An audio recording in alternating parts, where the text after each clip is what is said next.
Non, non, non, non, non, c'est pas vrai. Non, non, non, non.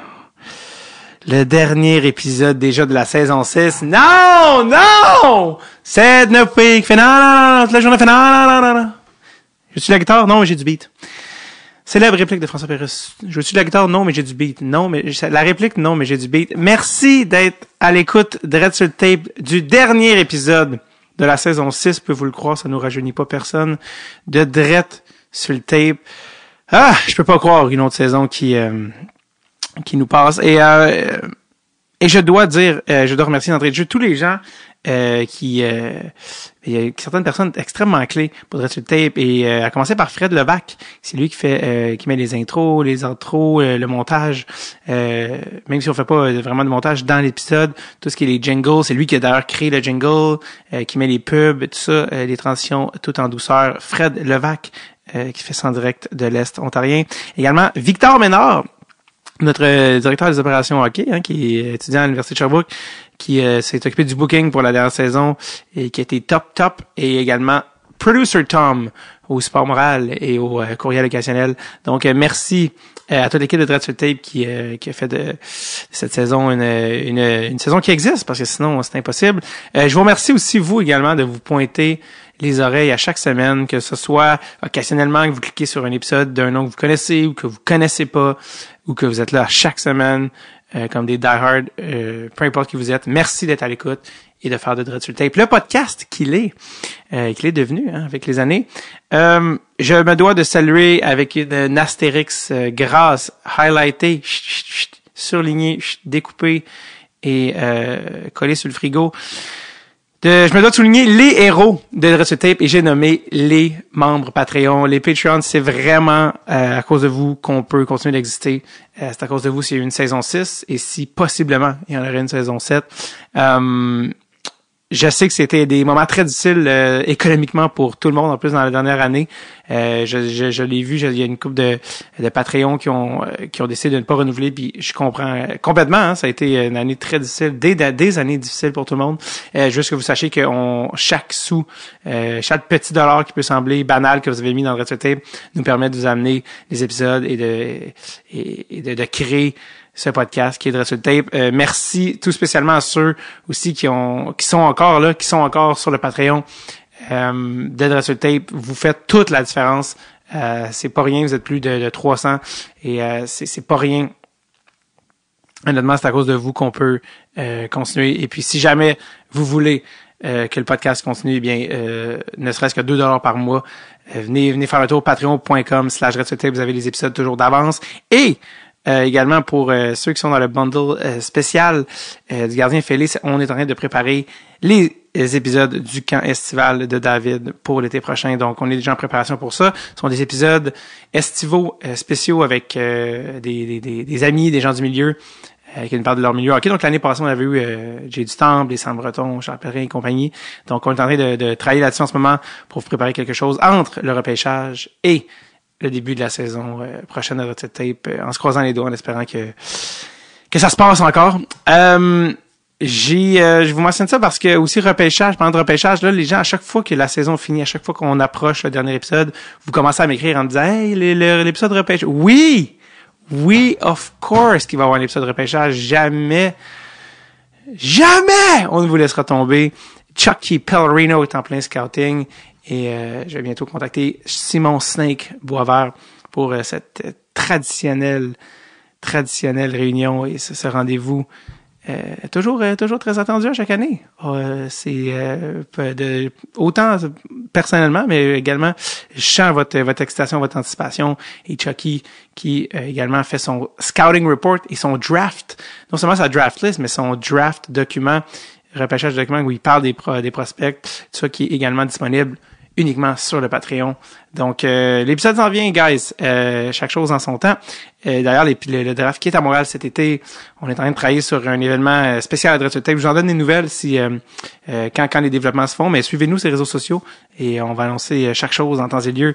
Et on est très excités par le repêchage qui est à Montréal pour la première fois depuis 2009. #Louis Leblanc. Alors, est-ce que ça nous amène à l'épisode d'aujourd'hui? Je crois que oui. Épisode d'aujourd'hui qui est enregistré, attention, il y a déjà un petit moment de ça, le 4 octobre 2021. Ça faisait longtemps qu'on voulait recevoir Marc Denis à Dread sur le tape. Et il s'est passé beaucoup de choses depuis qu'on a reçu Marc. Il a été considéré pour le poste de directeur général. Il avait fait des entrevues. Il en a un peu parlé, mais pas tant que ça. Mais surtout, ce qui est assez fascinant, vous allez peut-être remarquer que dans le titre, il est écrit Marc Denis Part 1, première partie.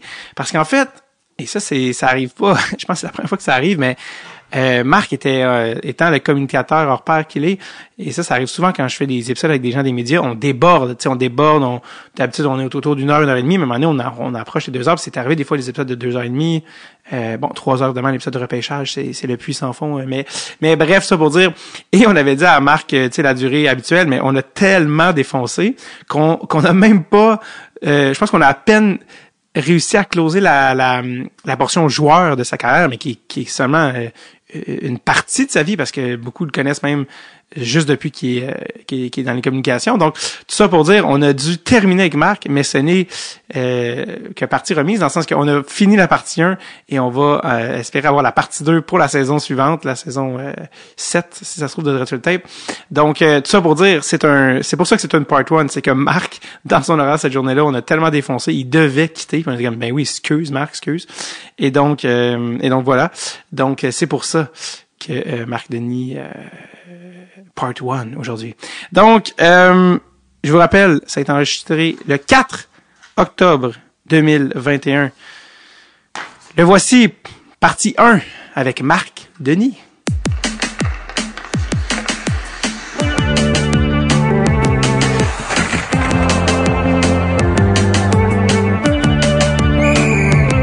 Dread sur le tape avec David Bocage. Bon, après un certain temps, ça fait longtemps que je vais recevoir Marc Denis, le seul, l'unique. Comment ça va, Marc? Ça va très bien, merci. Merci de me faire l'honneur de me recevoir. Merci. Écoute, avec Colin, je me suis dit aussi, il y avait après 130 épisodes, il me semble. Ouais, c'est sûr, tu sais. Il y en avait plus beaucoup. T'étais pas dans les 130 premiers, mais t'étais 131. Non, c'est pas vrai. Non, c'est une blague, évidemment. On parlait, en plus, c'était un sujet récurrent dans les derniers épisodes. Ça c'est inquiétant, ça. Ouais, non, pour les bonnes raisons, mais avec Fred Plante, on en parlait mais avec qui on en parlait? Parce que j'ai fait un genre de sous-section, là, sur notre Patreon l'été dernier que j'ai intitulé le camp estival, où je recevais des amis, on parlait de hockey de manière un peu plus poussée, et nul autre que Sam Breton est passé, avec qui j'ai fait l'école de l'humour, qui est un très bon ami, et je sais que tu es allé voir Sam Breton en show, et t'en avais même fait un tweet. Ouais. Là, déjà, je parle déjà trop là pour un podcast où c'est toi que je veux que je parle. Les gens se disent Marc Denis, c'est un gars straight, c'est un gars respectable, mais t'es visiblement un gros fan d'humour, puis je sais que t'es allé voir le show à Sam, puis t'avais même fait un tweet, parle-moi un peu de ce show-là, puis de où tu connais Sam ou d'où tu n'as entendu parler. Ouais, écoute, c'est drôle, des fois, les destins se croisent plusieurs fois à l'intérieur de quelques semaines. Puis, écoute, Sam, je suis allé voir son show au Saguenay cet été. J'ai fait un tweet, effectivement, parce que, comme plusieurs domaines, je trouve que le monde du spectacle et l'humour en particulier a peut-être souffert des 18 derniers mois. Fait que je disais, Colin, je trouve que le moment est bien choisi. Puis, tu sais, on pouvait pas encore s'échanger un texto, mettons, pour dire on va aller prendre une bière ensemble après. Tu sais, c'était quand même pas mal différent. Moi, je passe mes étés au Saguenay. Puis après ça, écoute, j'ai participé à son podcast, Chacun son Sam, il y a pas très longtemps. Alors, c'est peut-être un scoop. Je sais pas si je pense pas que l'épisode est sorti encore en ligne. Et inversement, on a une web série maintenant sur rds.ca et plusieurs plateformes qui s'appelle Ma Parole. Et Sam a été un de nos premiers invités. Alors, on dirait que les étoiles étaient alignées pour qu'il y ait quelque chose là. Mais écoute, tantôt, tu as dit 2 commentaires. Tu as dit straight et respectable. Respectable, je l'espère. Straight, écoute, les gens qui me connaissent bien savent que j'ai mon côté givré aussi, mais c'est correct. Je me prends pas au sérieux, mais je prends quand même le travail que je fais assez au sérieux. Alors, tant mieux si après 10 ans, les gens pensent que je suis straight. Je te dirais, à la limite, j'ai déjà entendu un peu beige. C'est bien correct parce que les gens qui sont importants pour moi et les gens qui apprennent à me connaître aussi savent que j'aime bien rire, que Oui. Hey, j'aime prendre, je suis un épicurien, j'ai des tatous, puis tu sais, je suis pas si straight que ça finalement. Ah oui, j'aime vraiment, tu t'es comparé à un mini wheat. Ça, c'est... Ouais, j'ai juste parlé du côté givré, là. C'est toi, là, qui fait allusion au mini wheat. Ok, moi, c'est vrai, là, les gens voient pas, on est en visuel, mais t'as plus qu'un tatou. T'en as un sur l'épaule gauche, t'en as un même sur l'avant-bras droit. C'est quoi exactement tes tatous? Parce que les gens vont être surpris d'apprendre, là. Ouais, écoute, peut-être que ça se traduit pas idéalement à un podcast audio, mais c'est bien correct. Fait que les gens ne verront pas. Je vais pouvoir décrire de la manière que je veux. Exact. Je vais pouvoir. Non, face à part, tous les tatous que j'ai sur mon corps ont vraiment leur signification dans un épisode bien particulier de ma vie, puis des gens qui sont bien particuliers pour moi, qui sont très importants, je devrais dire. Alors, j'ai le nom de mes deux garçons en kanji dans le dos, donc en japonais dans le dos. J'ai un talisman de protection sur le chest, près du cœur, pour protéger les gens que j'aime. Donc, j'ai fait terminer ça avec donc l'épaule, une boussole, une rose noire sur l'épaule gauche et l'avant-bras. Et en fait, le bras, l'avant-bras droit, lui, c'est les dates de naissance de nos deux garçons et les coordonnées géographiques de l'hôpital où ils sont nés, et c'est un matching tattoo. Ma femme ne voulait pas de tatou, mais elle en a un, c'est le seul, c'est le dernier, c'est le premier. Elle, évidemment, t'auras compris qu'elle était à la même place, qu'elle était un peu plus petit, là. Elle est un petit peu plus frêle que moi, mais alors, chacun des tatous, j'ai une inscription latine sur un papier de parchemin parce que j'ai fait du latin à l'école secondaire, et l'expression hic et nunc, qui veut dire ici et maintenant, c'est un peu une devise dans ma vie. Puis, tu sais, j'ai fait ça à ma dernière année de hockey à Hamilton, où il fallait vraiment que je vive dans le moment présent parce que, tu sais, ça allait pas bien. Je tripais pas d'être obligé de retourner dans un rang mineur dans la Ligue américaine, d'être loin de ma famille. Fait que, c'est une longue réponse pour te dire que oui, je suis un amateur de tatou. Je suis pas mal sûr que j'arrive proche de la fin, mais c'est comme une drogue un peu si on n'arrête pas. Je vais sûrement remplir l'intérieur de mon bras gauche pour avoir une belle demi-manche bien complète, mais après ça, je pense qu'on arrive près de la fin. Fait qu'on dirait que je deviens plus sélectif.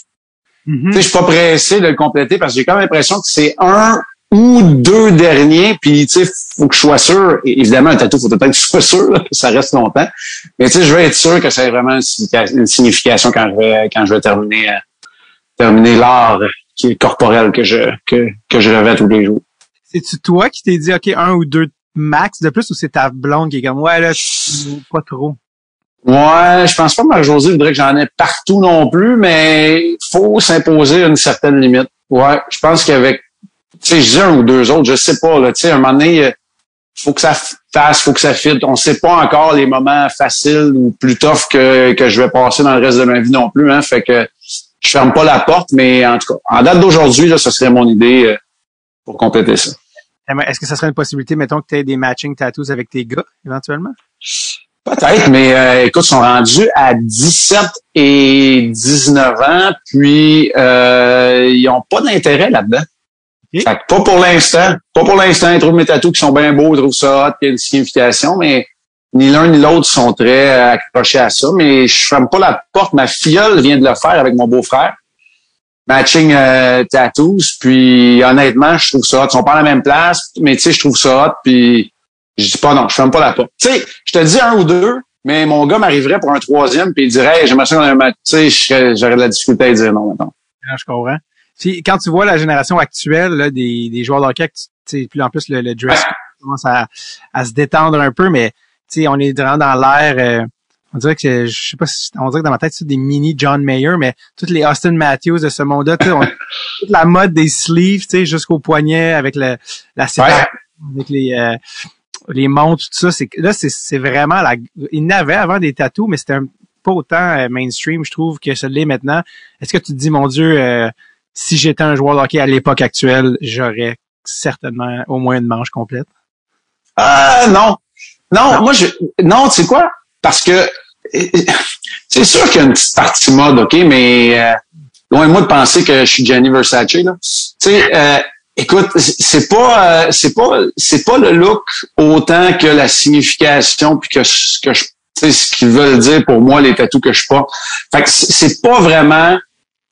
c'est pas vraiment d'en voir plus qui m'a attiré vers ça. Mais je trouve ça super beau. Moi, je n'ai que du noir, de l'encre noire et des teintes évidemment de gris et un peu de blanc pour accentuer, mais j'ai pas de couleur. Je trouve ça très beau de manches colorées quand c'est bien fait. Je suis capable d'apprécier, mais en même temps, je suis pas artiste du tout. Je suis vraiment athlète. J'ai pas nécessairement la critique artistique très développée, mais pour les tatous, je trouve ça beau, mais ça n'a aucune influence pour moi à dire j'en veux plus, j'en veux moins. Ouais. Puis pourquoi en japonais? Écoute, honnêtement, il n'y a pas vraiment de raison. C'était vraiment parce qu'il y avait un moyen pour moi. Mes garçons s'appellent Olivier et Thomas, puis il y avait un moyen qu'on ait le même nombre de lettres parce que ça va avec on y va à la phonétique. J'étais capable de décomposer en 3 syllabes les deux. Fait que c'était très symétrique. Fait qu'il y avait un look. Puis c'était la seule façon de pouvoir le faire. Alors ça, je trouvais ça le fun. Et évidemment, ce tatou-là, je tripe dessus. Jusqu'à temps qu'il y ait un vrai japonais qui me dise c'est pas ça que ça veut dire pantoute, mais tu sais, je penserais pas que ça soit le cas. En tout cas, ça fait 10 ans que je les porte dans mon dos, puis il y en a pas un, en tout cas, qui a osé me le dire si c'est pas vrai. As-tu déjà demandé en japonais si c'était juste? Non, là, t'es en train de me faire poser plein de questions, là. Tu sais bien que c'est ça que je vais aller faire aussitôt qu'on va raccrocher, mais non, pas encore. J'allais dire un japonais qui dit non, en fait, les mots dans ton dos, c'est moto marine, bleu, ouais. Sébastien Benoît, t'es comme, non! Bon, mais tu sais, il pourrait avoir des affaires bien pires que ça. Oui, c'est vrai, ça, c'est vrai. Mais, ça pour dire, c'est toi, en plus, t'as parlé de latin. J'ai fait du latin aussi au secondaire. Je suis toujours curieux de rencontrer des gens qui en ont fait aussi. On dirait qu'on est... Ouais. Écoute, il y en a pas beaucoup. J'allais à l'école des eudistes, qui est devenu Jean Eudes depuis, puis je pense que ça m'a aidé. Je présume que ça m'a aidé dans la construction de phrases, puis dans la qualité du français que j'essaie d'avoir aujourd'hui en nombre. En même temps, je te le dis tout de suite, j'ai pas nécessairement aimé ça, là, rosa, ça. Je peux pas dire que... Enseignant encore? Ouais, mais je te dirais que je me souviens pas de tous les concepts, cependant. Il y a une chanson de Jacques Brel. T'as-tu entendu la chanson de Jacques Brel? Rosa. Une genre de chanson. Hommage au latin. Mais oui, moi, Jean Eudes, c'est dans mon quartier. C'est de là que je viens, en fait. C'est le quartier Rosemont, OK. Exact. Mais j'avais été envoyé à Brébeuf, l'autre bord. Mais c'était comme dans les quelques écoles qui restaient, qui faisaient encore du latin. Mais, on a pris une tangente, mais on parlait du show à Sam. Puis justement, du français c'est le latin qui a aidé ton français, qui est devenu un peu ta marque de commerce, d'ailleurs, d'être articulé, d'être, est-ce que déjà quand t'étais joueur de hockey, t'étais, comment dire, est-ce qu'on peut dire différent de la moyenne des joueurs, tu sais, dans ton attention pour la langue? Puis j'essaie de le dire de manière pas complaisante, condescendante du tout, mais... Non. Comment est-ce que je veux dire? Ouais, absolument. Je sais pas si j'étais différent. Il y en a qui vont dire que je l'étais parce que j'étais gardien en partant, mais non, j'essayais d'être un bon coéquipier. J'essayais d'être réfléchi dans ce que je disais, que ce soit pour faire preuve de leadership à l'intérieur de l'équipe ou par mes communications, mes relations avec les médias. J'ai joué dans des marchés qui n'étaient pas nécessairement typiquement très suivis. Tu sais, à Columbus, Tampa, au Colorado, même à notre arrivée, tu sais, c'était pas la horde médiatique qui suivait l'équipe comme c'est le cas à Montréal. Mais moi, je suis convaincu qu'il y a un déclic lorsque les enfants sont venus au monde, lorsque les gars sont venus au monde, sont venus tous les deux au monde à Columbus. Pour ma femme et moi, on vivait aux États-Unis déjà depuis un certain temps. Puis élever nos garçons aux États-Unis, ils ont commencé l'école là-bas, tu sais, la garderie lorsqu'ils étaient jeunes, les amis, les sports, tout se passait 100% en anglais, évidemment. On s'est dit qu'on voulait assurément qu'ils soient en mesure de communiquer toujours avec leur famille ici, avec les grands-parents. Puis, on a porté une attention encore plus particulière au français qu'on parlait pour qu'il soit correct. Pas pincé, pas perlé, mais tu sais, que ce soit un français bien prononcé, bien articulé, qu'on utilise les bons temps, les genres également, ce qui se retrouve pas nécessairement dans l'apprentissage de la langue anglophone, alors de la langue anglaise. Alors, tu sais, je pense qu'il y a eu un petit déclic qui s'est fait à ce moment-là. Puis Marie-Josée est excellente en français aussi. Alors les deux, on avait ce souci-là de vouloir transmettre et communiquer parce que à ce moment-là, on savait pas qu'on allait revenir au Québec aussi rapidement. Là, on pense que une carrière d'un joueur de hockey, ça dure longtemps, puis que je vais jouer comme Jaromir Jagr jusqu'à 44 ans, mais le fait est que je l'ai 44 ans, puis ça fait 10 ans que je fais de la TV. T'sais. Il est à 49 puis il joue encore en République tchèque. Exact, c'est en plein ça, c'est incroyable. Les gars, parles-tu bien anglais? Là, que vous êtes revenu au Québec, est-ce qu'ils ont encore l'anglais? Oui, les deux parlent très bien anglais. En fait, cette année, pour la première fois, les deux sont à l'école en anglais. Mon plus vieux a terminé les deux ont fait leur secondaire, leur primaire secondaire entièrement en français. Gradué, puis Thomas est allé dans un prep school américain 1 an pour revenir ici. Maintenant à l'université, il est à John Molson, l'école de business, l'école d'affaires de Concordia. Et Oli a choisi, lui, d'étudier à Champlain-Saint-Lambert, donc au cégep en anglais également, en pre-law, donc un programme préparatoire au droit. Donc les deux sont en anglais, mais il parle très bien français. Moi, je dirais qu'Oli, le plus jeune, a peut-être un souci un petit peu plus grand de la langue française, de bien vouloir l'écrire et la parler. Peut-être plus de facilité aussi à le faire, mais les deux sont parfaitement bilingues. Je trouve que c'est un cadeau de la vie. Puis, quand tu étais joueur, tu es dans un contexte d'une équipe de joueurs de hockey, est-ce que tu étais perçu par les autres joueurs comme étant plus intellectuel, plus... Est-ce que tu lisais plus? Est-ce que tu lisais beaucoup? Est-ce que les gens disaient, ah, c'est bien Marc, lui... Ouais. Une autre race, là. Il est différent. Indépendamment du fait que tu étais gardien, évidemment. Là. Non, je suis passionné, très intéressé, suivais l'actualité, oui, lisais les journaux, mais ça, c'est peut-être un des grands... Je dis un regret, puis en même temps, c'est pas vrai, mais j'aimerais avoir la folle passion de la lecture. Parce qu'il y a quand même des temps morts dans la carrière d'un joueur de hockey, puis même aujourd'hui, lorsqu'on est dans des déplacements, puis là, ça fait 2 ans ou à peu près qu'on voyage plus, mais tu es toujours en train d'attendre un avion, d'attendre un taxi. T'es d'un avion, t'es d'un taxi, t'es d'un autobus, t'attends l'autobus. Tu sais, il y a beaucoup d'attentes dans le travail qu'on fait. Puis il me semble donc que si je passais, je vais juste dire, le 2/3 de ce temps-là à lire, je serais tellement intelligent aujourd'hui. Tu sais, j'aimerais ça lire encore plus des livres. Tu sais, je vais te dire là, tu sais, je m'en tiens à quelques biographies qui m'allument, peut-être quelques livres. Tu sais, je te parlais de leadership tantôt ou de management, là, tu sais, d'organisation personnelle. Fait que tu sais, peut-être quelques livres là. Mais tu sais, quand j'en ai lu 2 par année là, tu sais, c'est en masse. Alors que j'aurais probablement le temps d'en faire encore plus. Fait que c'est pas un regret. Mais pour revenir à ta question initiale, je ne pense pas. Tu sais, je voyais des gars qui faisaient les mots croisés à tous les jours, qui faisaient ça rapidement, puis fait que, tu sais, je pense pas que j'étais nécessairement perçu comme un intellectuel, mais assurément un gars qui était intéressé dans l'actualité. Écoute, il y a des gars, tu sais, c'est une micro-société, une chambre de hockey, hein. Ouais. Puis il y en a qui vivaient sous une roche, puis il y en a d'autres qui étaient très, très, très au fait de toute l'actualité. Il y en a qui c'était plus la politique, il y en a qui c'était tous les autres sports, tu sais. C'est vraiment, vraiment une micro-société. C'est que dans le fond, l'image que les gens ont de toi, c'est l'analyste RDS, tu sais, qui a un soin de la langue, mais dans le fond, quand toi, tu étais un gardien de 22 ans, tu étais peut-être juste aussi one of the boys. T'as eu comme plusieurs vies, là, si on veut, non? Ouais, c'est drôle parce qu'on parle de ça souvent, Marie-Josée et moi, puis on se dit, écoute, tu sais, la mémoire est une faculté qui oublie, puis des fois, on se rappelle certaines affaires qu'on n'a pas pensées depuis quelques années. Ça faisait partie de notre ancienne vie quand je jouais justement au hockey, puis on dirait que c'était une autre, c'était carrément une autre vie, un autre style de vie, du moins. Qu'est-ce que tu as en tête quand tu parles de ça? Qu'est-ce qui te vient de quoi tu... Écoute, je suis pas capable, il y a rien récemment, mais on peut parler, tu sais, écoute, je peux parler à Columbus, par exemple, le propriétaire, qui est un richissime, homme d'affaires qui a fait fortune dans les cylindres d'acier, les bonbonnes d'acier. Il y a des bonnes chances, là, que ta bonbonne d'acier en dessous de ton barbecue, si tu regardes en dessous, puis c'est écrit Worthington, ça a été fait par le propriétaire des Blue Jackets de Columbus. Ben, c'est compagnies nombreuses. T'en as comme 2 dans le monde, j'ai appris ça. T'as comme 2 grosses compagnies dans le monde qui font des cylindres pour le propane, puis lui, c'en était un.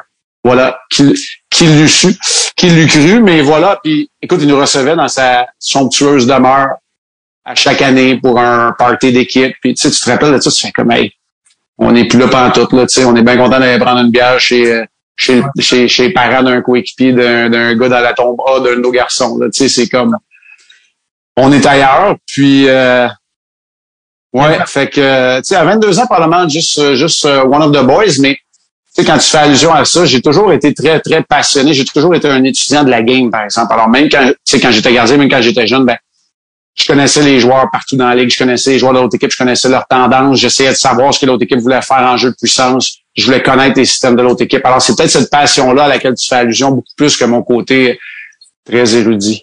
C'est comme si il y a des carrières qui sont détruites par des sex tapes, mais toi, ça serait un tape de toi à 22 ans qui, dans le fond, parle comme « Hey, gros! Hey, oh, ça, là! » Mais c'est comme, mon Dieu, mais c'est le Marc Denis que vous ne connaissiez pas. C'est un front.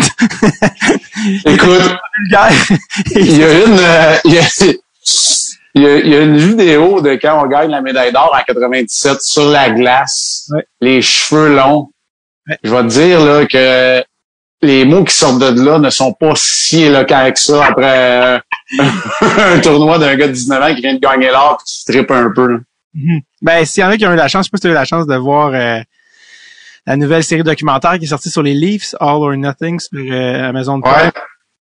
Ouais. J'écoutais dans le podcast Elliot Friedman, puis il disait qu'il a mis le documentaire, mais que son fils était là, tu sais, puis il disait à chaque fois que moi je sacre mon fils, tu sais, je pense que je dois mettre de l'argent dans un pot, puis la série jouait, puis fait il y a beaucoup d'argent dans le pot là, parce que dans une chambre de joueurs de hockey, tu sais, je sais là que les gens mettons vont si vous voyez des fictions ou vous voyez des documentaires, souvent c'est nettoyé, ils vont désélectionner, mais là quand tu vois comment ça se passe pour vrai là, toutes les déclinaisons de fucking, tu sais, je veux dire, sont toutes là, puis c'est même si ça se passe pour vrai là, si on est honnête là. Oui, absolument. Puis probablement que c'est encore pire à l'époque où je jouais. Tu sais, je suis un enfant du hockey des années 90. Fait que quand je raconte à mes enfants que même comme gardien dans la Ligue américaine, il fallait que je me batte 2 fois par année parce qu'il y avait des bagarres générales. Tu sais, c'est comme tout a changé, y compris le langage employé et la façon de coacher. Mais écoute, je peux te le dire, là, le mot fuck vient en aide quand t'as pas de vocabulaire pis t'es francophone, je vais te dire qu'il vient t'aider point qu'un peu parce que tu peux l'utiliser comme verbe, comme prénom, comme pronom.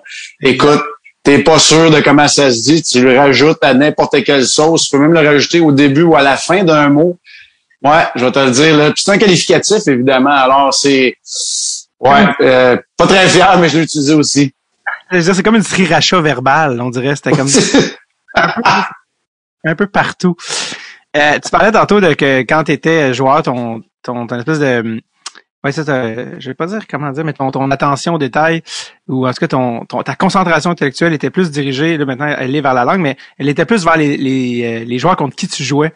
Ouais. Qui sont les joueurs que tu as le plus étudié, tu sais, quand tu savais que tu allais les affronter, regarder des vidéos? Ah, écoute, évidemment, au tout début de ma carrière, j'étais au Colorado. Un de mes premiers matchs que j'ai joué, c'était contre Détroit. Fait que c'est un gars comme Steve Yzerman. Je savais qu'en jeu de puissance, il allait jouer à ma droite, il allait essayer de tirer partie supérieure côté rapproché. Il m'a battu une fois d'ailleurs de cette façon-là. Quand j'ai quitté par la suite, je suis rendu à Columbus. Quand je jouais au Colorado, je savais que Peter Forsberg, que tu as déjà eu comme invité, allait faire le tour de la cage et se retourner sur lui-même pour décocher un tir, que ça kick, tu sais, il aimait ça décocher des tirs en patinant parce que c'était kick, j'étais comme un peu son gardien assigné parce que j'étais le backup à Patrick puis que j'étais là quand il voulait pratiquer ces tirs-là. Et là, j'en nomme quelques-uns et ça va encore au-delà de ça. Tu sais, on parlait de Détroit tantôt. Quand j'étais à Columbus, on jouait très souvent contre eux autres. Je savais que les défenseurs de Détroit utilisaient énormément la rampe derrière le filet parce que le vieux Joe Louis Arena avait des banques qui étaient très, très réactives pour les rebonds. Alors, c'était quelque chose qu'ils aimaient faire. Bref, tu sais, je pourrais te sortir des tendances toute la journée de certaines équipes, mais tu sais, il n'y avait rien qui ressortait du lot. Mais, tu sais, je savais qu'Ovechkin aimait pas ça tant que ça, les tirs de barrage, puis que je mettais ma main en l'air, mon gant en l'air directement parce que c'est son tir préféré, puis que je voulais y enlever dès qu'il s'en venait, s'il y avait un lancer de punition, une échappée ou un tir de barrage. Alors, tu sais, des petites choses comme ça. Avais-tu un bon taux d'efficacité contre Ovechkin en tir de barrage? Écoute, ça, là, c'est rare que je me pète les bretelles, mais je vais le faire pareil. Mais j'ai vu une statistique récemment. Évidemment, moi, j'ai pas joué avec des tirs de barrage toute ma carrière, fait que j'ai connu des matchs nuls, mais je pense que dans l'histoire, j'ai un des meilleurs taux d'efficacité tout court en tir de barrage. Fait que j'ai comme goût de te dire oui. Ouais. Mais oui, j'aimais ça, les tirs de barrage, bizarrement. Puis très tôt dans ma carrière, j'étais pas super bon en échappé. C'était pas ma facette ou mon aspect du jeu où j'excellais, mais quand les tirs de barrage sont arrivés, on dirait que j'ai trouvé mon compte, puis je me suis démarqué de cette façon-là. Mais comme je te dis, c'est arrivé quand même sur le tard dans ma carrière. Là. Moi, c'est peut-être le dernier tiers de ma carrière seulement que les tirs de barrage sont arrivés dans la ligue. C'est qui le pire à affronter en tir de barrage dans ton souvenir? Je sais pas. Je me rappelle que très tôt dans ma carrière, Tony Amonte, qui était très rapide. Il a joué à Chicago principalement, à Phoenix aussi que j'ai joué contre, puis à Philadelphie peut-être aussi brièvement, mais il était très rapide, puis son fameux move où il mettait les freins puis il revenait. Ça veut dire qu'aujourd'hui, c'est pas super, mais à l'époque, on avait comme pas la technique, on dirait, pour faire cet arrêt-là, puis il m'a battu une couple de fois. C'est un gars qui me vient en tête. Crois-le pas.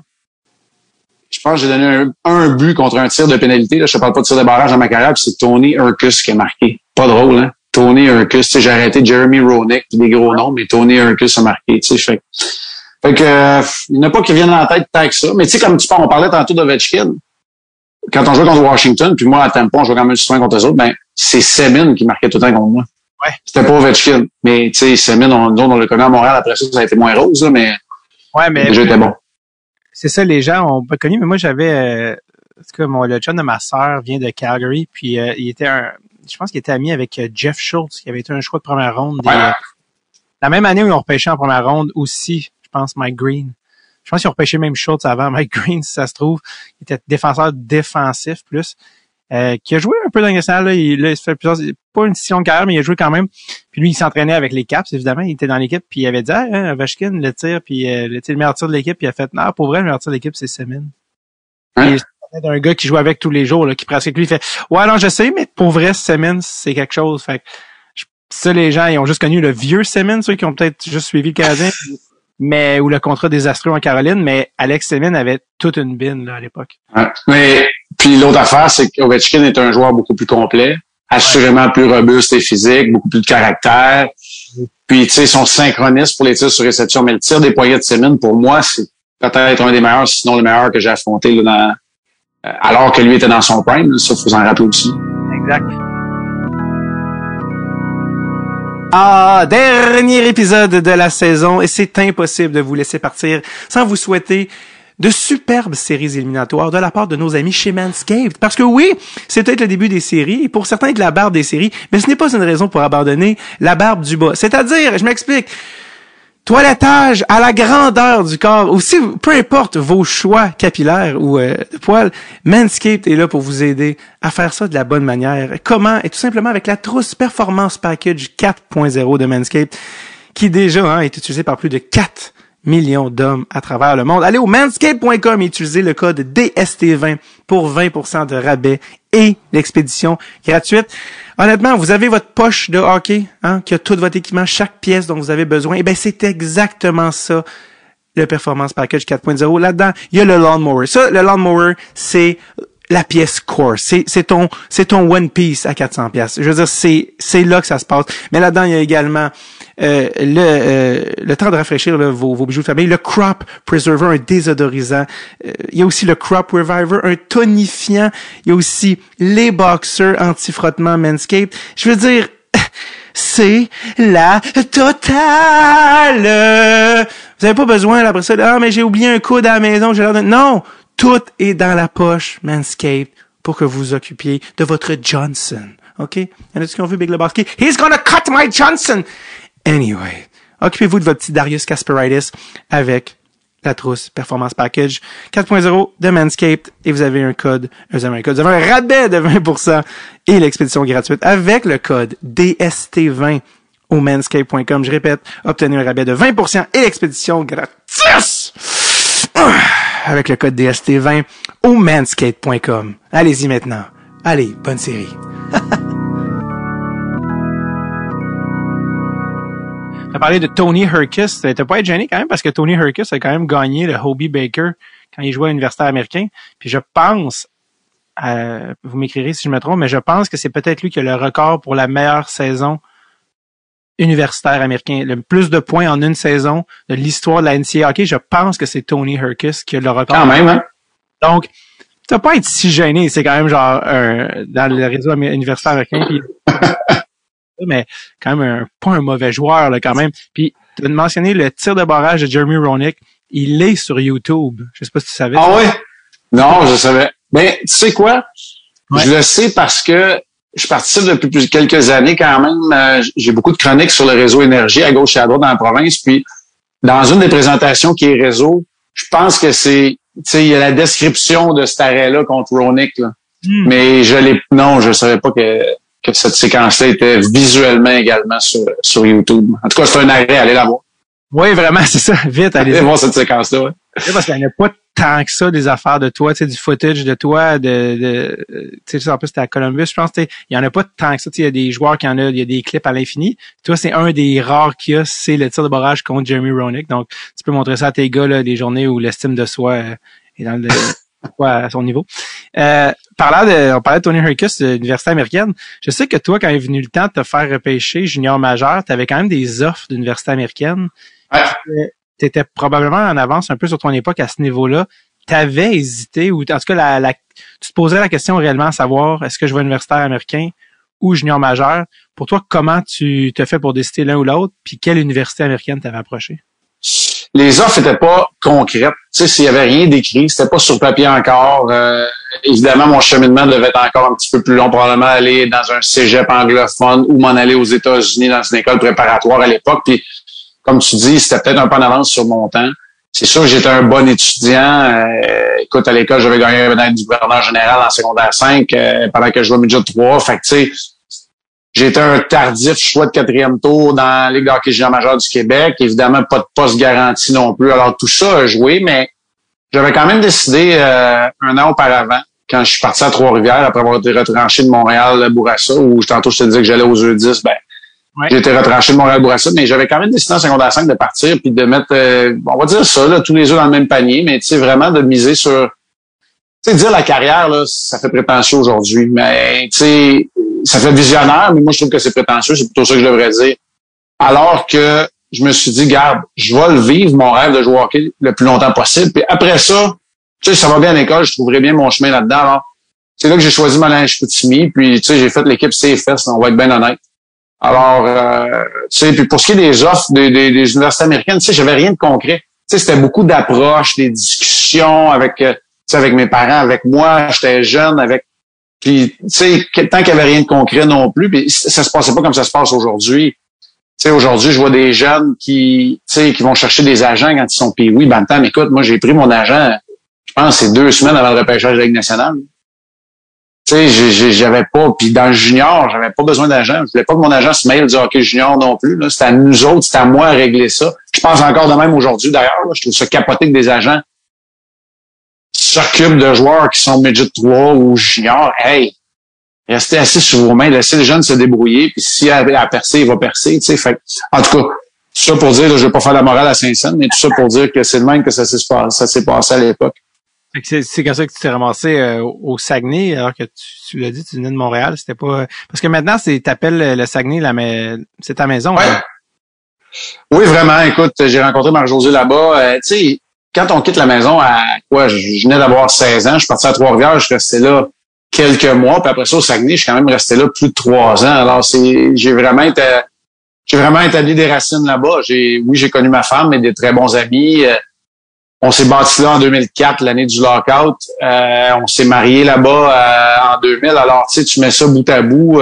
Les racines ont vraiment sont très fortes là-bas. Alors, on y retourne encore à tous les étés. Aujourd'hui, on est sur la rive sud de Montréal parce que ça facilite le travail. C'était beaucoup plus facile de s'installer là comme famille. Là, aujourd'hui, les gars vieillissent, vont quitter le nid familial bientôt. On verra comment tout ça va retomber. Mais pour moi, le Saguenay, c'est une terre d'adoption, puis je pense que c'est réciproque. Il n'y a pas juste moi qui ai adopté le Saguenay. Le Saguenay m'a adopté aussi au point où beaucoup de monde, David, vont même me dire hey, écoute, toi, tu viens de Chicoutimi. Ben, tu sais, oui puis non. Pas tout à fait. Je viens quand même de Montréal, je le renie pas, je le renierai jamais. Je suis un petit gars du quartier antique, mes parents demeurent encore dans la maison familiale. Je suis très fier de ça, mais j'ai peut-être beaucoup plus en commun avec le Saguenay que nulle part ailleurs sur la terre. Oui, parce que souvent, les gens viennent de région, quittent leur région pour aller à Montréal, puis quand des fois, ils renient, des fois, ils sont gênés de dire d'où ils viennent. Ouais. Exactement l'inverse. C'est comme, tu es du Saguenay? Non, en fait, je viens de Montréal. Ouais. Mais tu sais, là-dedans, là, mais c'est bien correct. Puis des gens, des fois, tu sais, on peut essayer de fuir aussi dans la vie, mais moi, j'essayais pas de fuir rien. Tu sais, il y a pas de drame dans ma carrière. Tu sais, j'écrirais pas un livre, puis si c'est un livre, il va être plate en maudit parce que, tu sais, il y a rien de... Tu sais, mes parents étaient là, pas riches, pas pauvres, situation moyenne, tu sais, économique moyenne, mais m'ont toujours supporté. Fait que tu sais, j'essayais pas de rien fuir à Montréal. Fait que je le renierai jamais. Tu sais, je suis fier d'être natif du quartier antique, de venir de Montréal, d'avoir grandi là, à quelques jets de pierre, tu sais, du Forum, puis le Canadien, c'était mon club, puis Patrick, c'était mon goaler. Mais la réalité, c'est qu'aujourd'hui, tu sais, je suis très bien au Saguenay aussi, fait que les deux me rendent très fier. Jouer pour les Braves de Huntsic? Oui, absolument. Mon hockey mineur avec les Braves d'Antique, c'est là. Bonne histoire, ça, je pense. En tout cas, tu sais, quand on est petit cul puis qu'on apprend à patiner, puis on a... tu sais, j'ai dû apprendre à patiner à 3-4 ans, comme bien du monde de ma génération. Puis là, commence à jouer au hockey organisé à 5 ans, 6 ans, puis là, t'arrives à... Camp d'entraînement, 6-7 ans, c'est le début du novice. Tu sais, c'est juste des programmes. À l'époque, ça s'appelait le Tom Tom, aujourd'hui, ça s'appelle le Mag, mais il n'y a pas vraiment de match, il n'y a pas vraiment de goaler.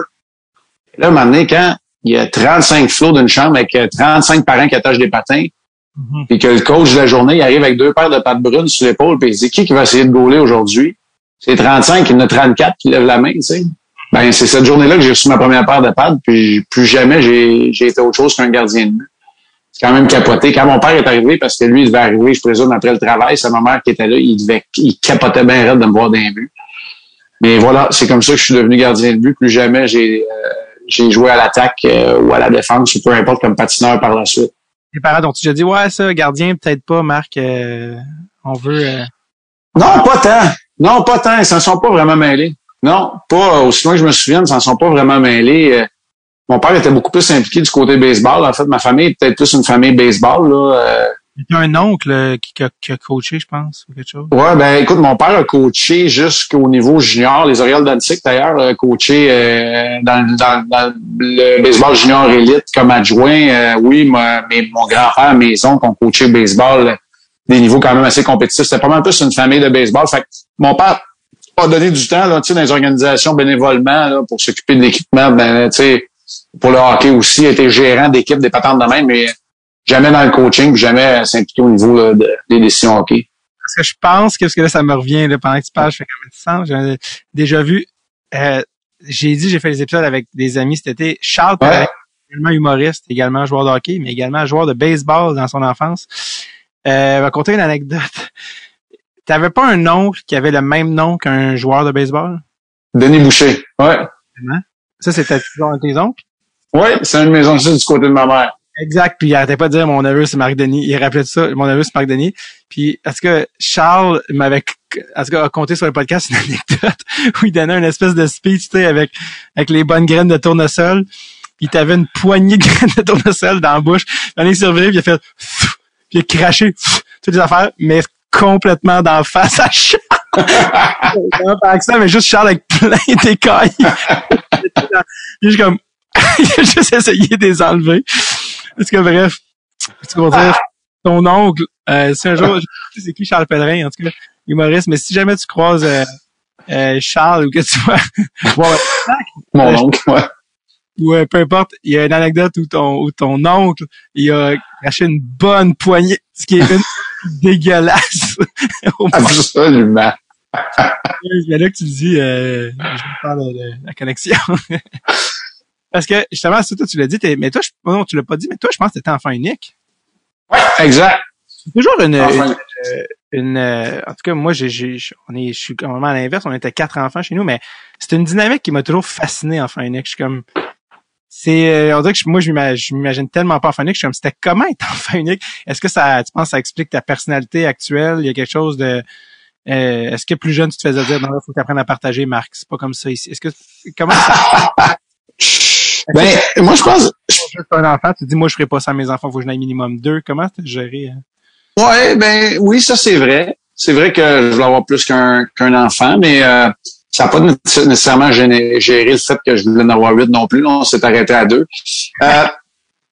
Moi, mais je dirais que ça a peut-être expliqué le fait que je trippe autant, que je sois passionné par les gardiens, parce que c'est quand même un rôle un peu solitaire, mais à l'intérieur d'une équipe. Fait que, tu sais, ça remplissait mon besoin de dire, hey, moi, j'ai pas eu de frère, c'est pas vrai, je vais faire un sport individuel.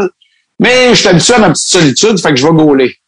Fait que, tu sais, c'est un rôle qui est très important au sein d'une équipe, mais qui est quand même particulier, individuel et différent des autres. Alors, peut-être que ceci explique cela, pour reprendre les propos de mon bon ami Stéphane. Ouais, mais pour vrai, j'aime l'analyse, je pense qu'il y a de quoi là. Puis ton père a déjà dit, j'avais vu dans une entrevue, il disait, tu Tu sais, bon, t'as fait ton hockey mineur, comme t'as dit, j'ai fait les Saguenay par les fesses, j'ai monté, puis t'as quand même une carrière dans la Ligue nationale. Tu sais, c'est une personne, tu disais, je veux pas appeler le mot carrière, mais c'est ça que t'as eu, puis c'est quelque chose, jouer dans la Ligue nationale. Ton père a dit, je pense qu'il a demandé à ton père de quoi il était le plus fier, puis il disait, puis là, ça peut sonner un petit peu raide, mais il disait, Marc, c'était pas un talent naturel extraordinaire. C'est pas à cause de son talent naturel qu'il s'est rendu dans la Ligue nationale, c'est à cause de son travail, de sa concentration, tout ça. C'est vrai, ça? Est-ce que c'est quelque chose que vraiment là, c'est mon éthique de travail qui m'a amené là. Ouais, j'aurais tendance à lui donner raison.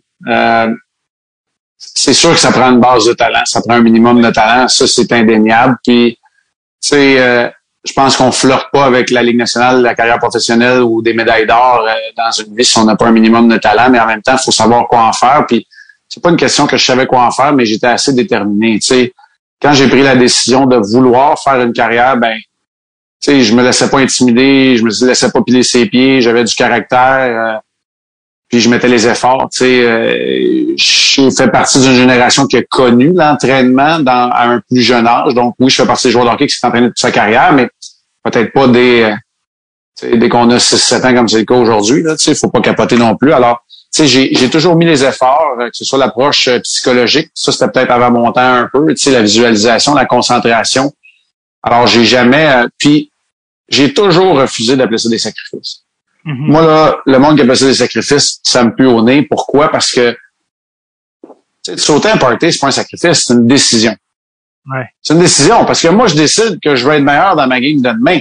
Je fais pas le sacrifice de pas aller au party. J'ai choisi de pas aller au party. Puis là, tu sais, je prends le speech d'un ado, mais c'est ce que j'ai été à l'époque, à 15 ans, à 16 ans. Tu sais, c'est là où tu commences à mettre des efforts. Alors, pour moi, par la suite, d'être dans le gym à 6 heures le matin parce que j'avais choisi d'avoir une famille puis que j'avais choisi de jouer au hockey dans la vie, ben c'était pas un sacrifice de me lever à 6 pour être là dans le gym de 6 à 8 le matin pour être de retour pour le déjeuner quand un gars se levait puis qu'il était bébé puis que je les voyais pas l'hiver.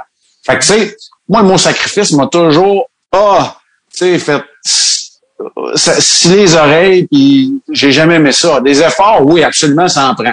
Ça en prend, puis ça te tente pas tout le temps. On va se le dire de même, là, ça c'est la réalité. Mais j'ai jamais eu l'impression de faire des sacrifices. Si j'ai fait un sacrifice, c'est le sacrifice de ma présence auprès de ma famille.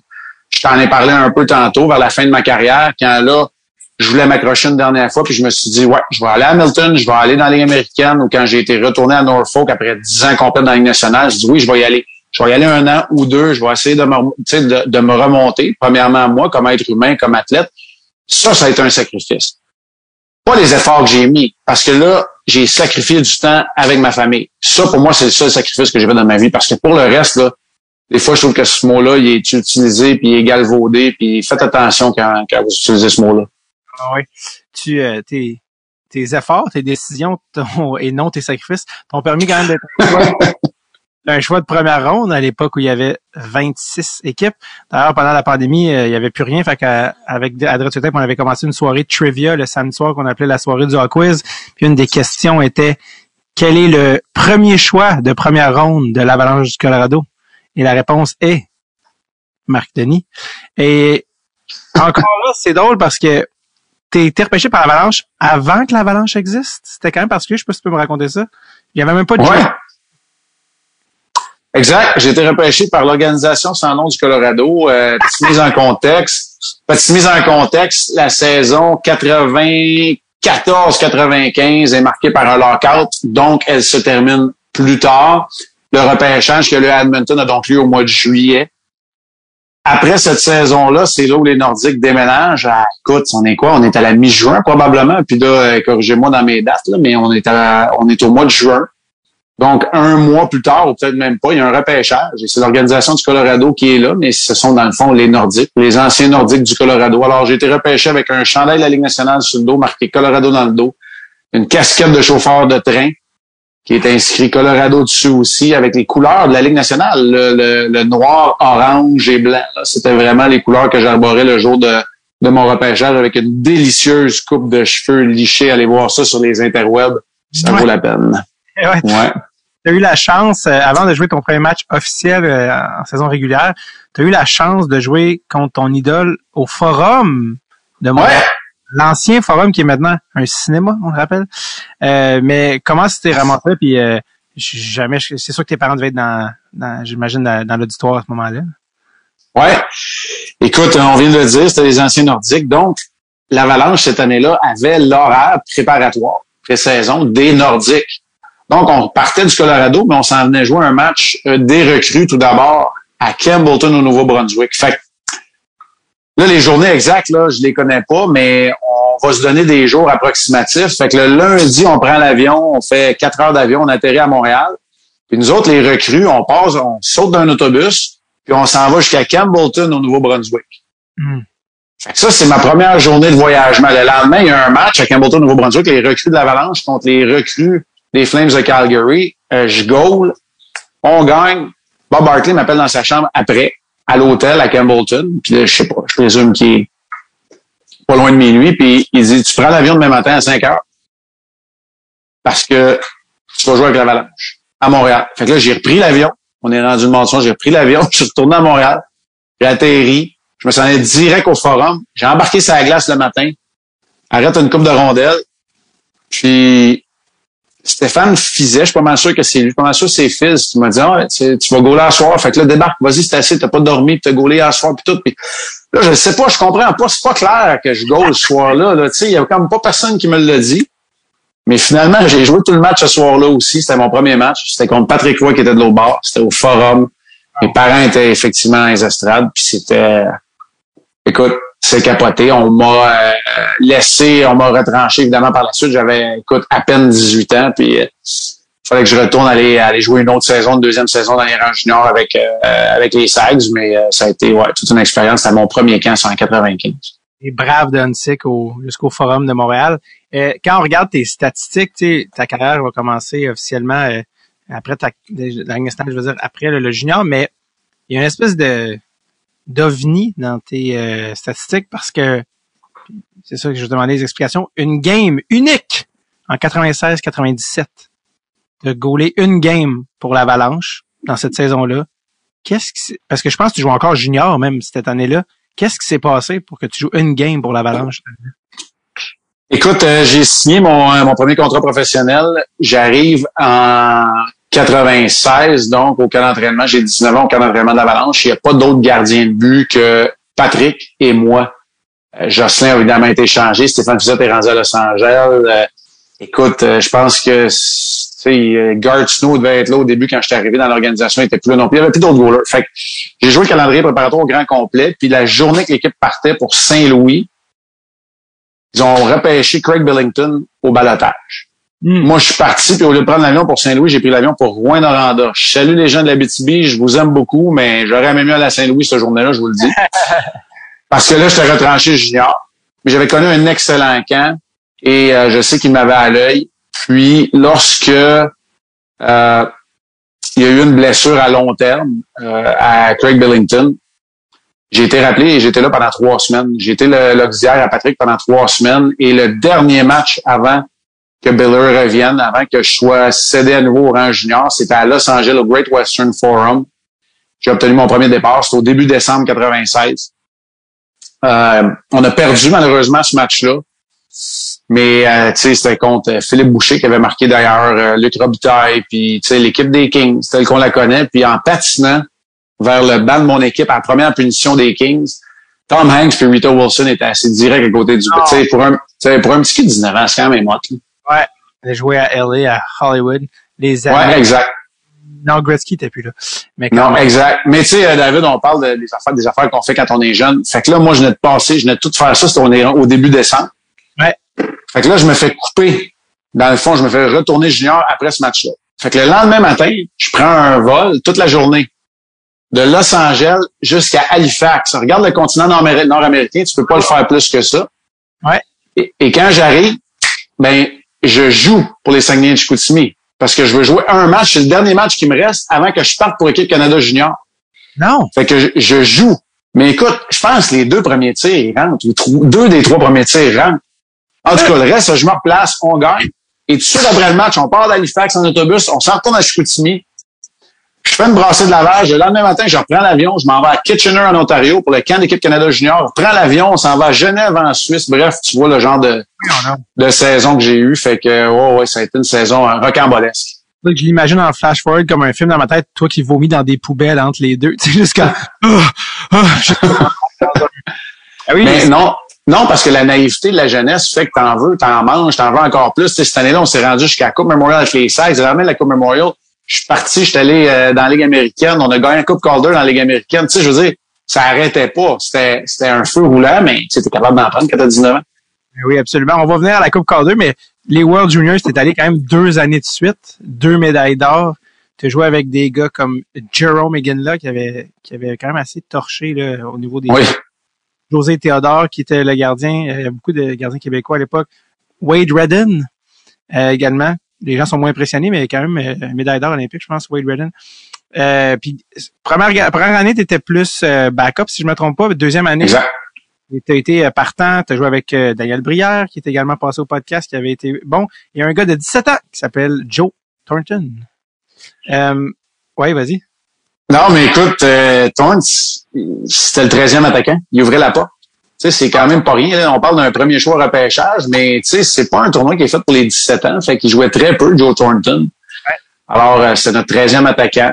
La première année, t'as raison. Oui, j'étais auxiliaire à Théo, mais écoute, on avait un club de fou. On n'a jamais tiré de l'arrière. Denis Gauthier aussi était là dans cette équipe-là. On avait une très, très bonne équipe. C'est Théo qui a joué la majeure partie des matchs. J'en ai joué 2 cette année-là. L'année d'après, je suis avec Martin Biron. C'est moi qui ai joué, en fait, j'ai joué tous les matchs. Puis, cette année-là, on n'avait pas une équipe nécessairement qui était favorite. Les Russes étaient très forts. Les Américains avaient une bonne équipe. Et, ça a été un parcours exceptionnel en 97, vraiment, avec Mike Babcock, qui était l'entraîneur. C'était Mike Babcock est-ce que, c'est quoi ton souvenir de lui? Parce qu'il a comme été un peu, devenu un genre de persona non grata dans les dernières années, tu sais, puis avec son style, qui était peut-être plus de ton époque, mais qui s'était transposé 20 ans plus tard, qui peut-être passe moins. C'est quoi ton souvenir, toi, de Mike Babcock? Très de son époque, tu sais, il était quand même au début de sa carrière, oui, très intense. Moi, je pense que dans les tournois comme ça, de courte durée, c'est parfait. Je l'ai eu plus tard au championnat du monde senior aussi. On a gagné une médaille d'or. Alors, en 2004, j'ai rien à redire. Tu sais, moi, il me faisait confiance. Alors, tu sais, j'étais son gardien. J'étais le gardien numéro 1, j'étais son seul gardien, c'était égaux. Alors, tu sais, j'ai rien à redire de Mike Babcock, absolument pas. Mais je peux comprendre là, des fois là, que son style peut devenir un peu un irritant. Là, son attention aux détails, surtout avec des vétérans de la Ligue nationale de hockey. Là. Mais c'est pas le seul, hein, pour qui c'est peut-être plus difficile quand on est un entraîneur qui connaît beaucoup de succès dans les rangs juniors, la Ligue américaine. C'est quand même différent de gérer je vais appeler ça des vieux pros, mais des vrais pros, je devrais dire. Tu sais, des pros qui sont habitués. T'as pas besoin de leur rappeler, puis t'as surtout pas besoin de questionner leur effort quand ils savent qu'ils en ont connu une pourrie, là. Fait que, tu sais, c'est peut-être là où il y a des ajustements à faire. Fait que, tu sais, Mike Babcock est pas le seul, mais peut-être qu'il s'est pas ajusté non plus, là. J'étais pas là les dernières années à Toronto non plus. Non, je comprends. Un des derniers qu'on a reçu, c'est Dale Weiss, qui est allé à la c'est une dynamique assez particulière, là, tu sais, le vétéran, les jeunes. En tout cas, c'est vrai, comme tu dis, c'est assez particulier. Ouais, mais écoute, je veux pas partir de guerre, là, tu sais, puis moi, je le connais pas tant que ça non plus, Dale Weiss, mais tu sais, il y a toujours deux côtés de médaille, puis moi, je peux dire une affaire. Quand je suis retourné dans la Ligue américaine après 10 ans dans la Ligue nationale de hockey, tu sais, il faut que tu sois conscient de ce que tu représentes aussi. Mm-hmm. Puis il n'y a rien qui va t'être donné. Tu mérites à rien juste parce que ça fait 10 ans dans la Ligue nationale. Je fais très attention quand je dis ça parce que je sais pas exactement ce qui s'est passé avec Dale Weiss, mais tu sais, des fois, je le sens amer un peu, puis t'as un commentaire qu'il a dit dernièrement, puis t'es-tu regardé dans le miroir bien comme il faut, là? T'étais pas Wayne Gretzky non plus, là. Qu'est-ce que t'as fait quand t'es arrivé dans la Ligue américaine? T'es-tu assuré d'être un bon exemple, un bon modèle pour tous les jeunes qui sont là? T'es-tu assuré d'être celui qui travaille le plus? Tu sais, moi, j'étais le premier dans le gym, je prenais Cédric Desjardins par la main pour venir faire du vélo après. C'est ça ta responsabilité quand après une carrière dans la Ligue nationale, tu retournes dans la Ligue américaine. Ça m'a pas permis de revenir dans la Ligue nationale de hockey, mais ça m'a permis d'être en paix avec la carrière que j'ai eue. Fait que tu sais, ça, là, moi, je te le dis, là, j'ai eu beaucoup de difficultés avec les commentaires de Louis, puis je sais que c'est une personnalité publique aujourd'hui, puis il veut se faire un peu de capital, puis c'est bien correct, mais j'aimerais ça avoir un bon talk avec. Parce que moi, il y a bien des affaires, des opinions que je partage pas. Je suis pas un dinosaure pis un défenseur du monde du hockey puis de l'omerta. Non, c'est pas ça, c'est pas la même affaire. Ouais. Tu sais, la première place que j'ai tout le temps regardé toute ma vie, même dans mes histoires avec John Tortorella, j'ai toujours regardé dans le miroir en premier. Absolument, c'est drôle en plus parce que tu as dit que c'était pas Wayne Gretzky alors que son nom c'était The Dutch Gretzky. Ouais, je sais, c'est pour ça que j'ai dit c'était comme un peu voulu mon enfant. C'est ça, un petit clin. Absolument, dans le sens que ni toi ni moi on était là dans le vestiaire, ni toi ni moi on connaît complètement l'histoire entre Dale ou par exemple Joël, tu sais, dans ce cas-ci. Mais c'est sûr que tout le monde a sa part de responsabilité puis à faire de faire leur job, tu sais, dans le contexte. Je pense que Dale aussi, en ce moment, je pense qu'il je sais pas s'il apprécie. Je pense le fait qu'il sait que la Ligue nationale est derrière aussi. Des fois, je pense que toutes les choses que tu pouvais pas dire à l'époque que tu as envie de dire maintenant. Ouais. Mais c'est une ligne comment dire assez fragile à marcher parce que tu veux pas non plus commencer à régler les... Mais tu sais, l'exemple il est niaiseux, puis tu sais, je suis pas mal sûr de ce que j'avance, là, puis tu sais, c'est pas Joël qui m'a voulu me dire ça, mais tu sais, on entend les histoires pis tout, mais tu sais, peut-être que quand tu arrives dans la Ligue américaine là, pour voyager, là, peut-être que ton sac Burberry, t'es pas obligé de l'apporter non plus. Là. Mm-hmm. Ou ton sac Louis Vuitton. Là. Tu sais, les gars, là, ils ont des satchels, ils s'arrachent la vie. Il y en a là-dedans qui viennent de monter de la course puis qui font 35 000 par année puis qu'ils ont de la misère à mettre de la bourse à la table. Là. Fait que tu sais, c'est pour ça que je te dis, tu sais, il y a une manière de se comporter dans la Ligue américaine aussi. Puis quand, tu sais, on s'attend... Quand tu es un vétéran qui accepte d'aller dans la Ligue américaine de hockey, ça vient avec une part de responsabilité aussi.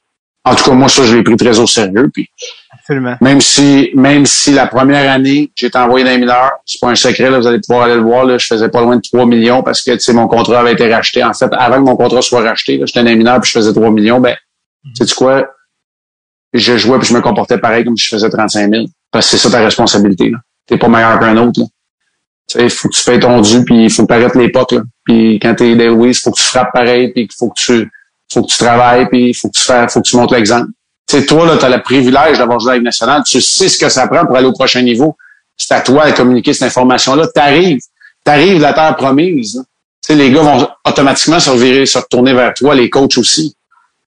Alors, peut-être que son passage a été marqué de déception aussi. Ça, c'est très possible. Et on a parlé aussi parce que quand lui il a joué avec les Rangers, ben, en fait, il était en Ligue américaine. Puis j'ai fait part du fait que Wade Redden était peut-être un des meilleurs joueurs, un des joueurs de la Ligue américaine les mieux payés de l'histoire. Ouais. Tu sais, 1 million par année pour être dans le boss. Puis je disais comment il était Wade Redden. J'ai dit, était-tu amer? Il dit, ce gars-là était exemplaire avec les gars. Il arrivait avec une bonne humeur.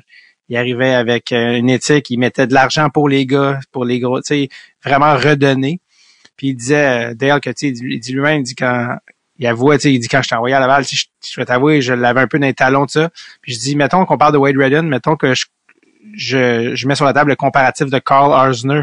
Il dit, c'est la meilleure comparaison. Carl Arzner, il est toujours de bonne humeur, on s'en va jouer au hockey. Il venait me chercher en auto, puis il me disait, voyons, c'est quoi ton air de bœuf? Ça n'a pas de place ici, là. On s'en va jouer au hockey, on est bien payé. Tu sais, toujours une attitude positive.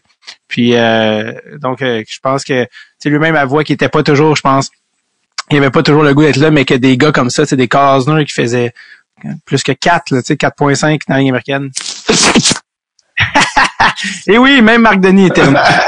Oui, une fois à l'heure.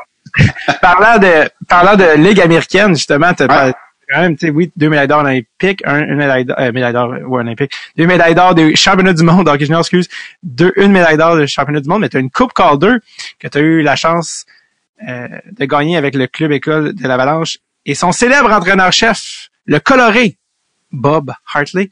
J'ai reçu Bruno Gervais et Maxime Talbot au podcast. Et quand Max Talbot est parti en Russie, jouer pour nul autre que Bob.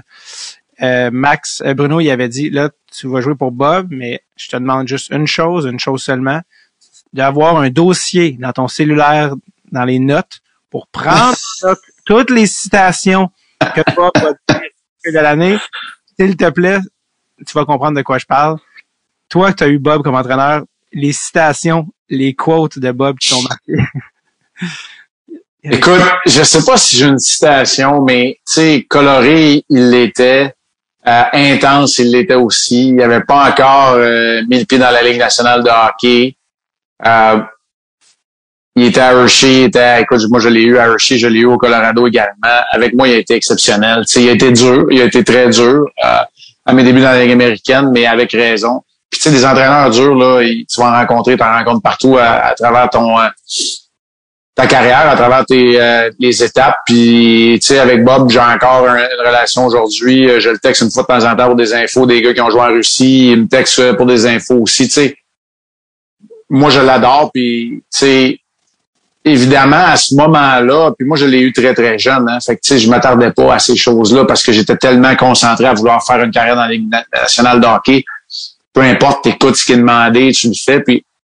Mais moi, ce que je me rappelle, quand je suis arrivé là, justement, dans les séries, avant qu'on gagne la Coupe Calder, c'est vraiment le côté rassembleur, tu sais, aimé ou pas, intense ou pas, qui se mettent des joueurs à dos ou pas, ils savaient ce que ça prenait pour que le groupe soit uni. Puis c'était un groupe de vétérans. J'étais un des très jeunes là-bas, pour ne pas dire le plus jeune, quand on a gagné la Coupe Calder. Puis c'était incroyable comment cette équipe-là avait un esprit d'équipe. Alors, je suis arrivé là-bas pour combattre Springfield alors qu'on tirait de l'arrière 3-1 dans la série. On est revenu pour gagner en 7. Ça a été beaucoup plus facile en finale contre Hamilton, mais ça a été une conquête incroyable. Ça a été mon seul championnat chez les professionnels quand même. Moi, j'ai gagné un championnat du monde par la suite en 2004, mais ça a quand même été mon seul championnat d'équipe.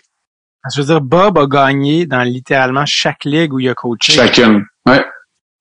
En Suisse, en Russie, dans le junior majeur, partout. Fait que tu te dis, oui, les gens disent, OK, il est peut-être un vieux style, mais la Russie, mettons, c'était il y a 1 an, 2 ans, en tout cas, ça fait pas longtemps. L'année passée, oui. Exact, il est encore actif. Fait que tu te dis, OK, il y a quand même quelque chose, là. Il doit avoir quelque chose quand même. On peut pas juste dire, Bob, il arrive, puis il boit avec son Coke Zéro, puis tu comprends?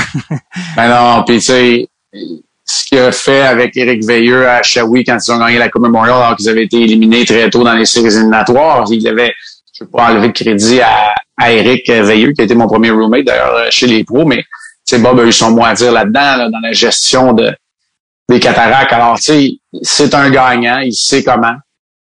Puis parfois, tu sais, peu importe le coup, c'était ça l'époque de la fin des années 90, c'était ça. Patrick, c'était un peu ça aussi, tu sais, c'est coûte que coûte, mais on va gagner. Alors, ouais, on apprenait à naviguer dans ce monde-là.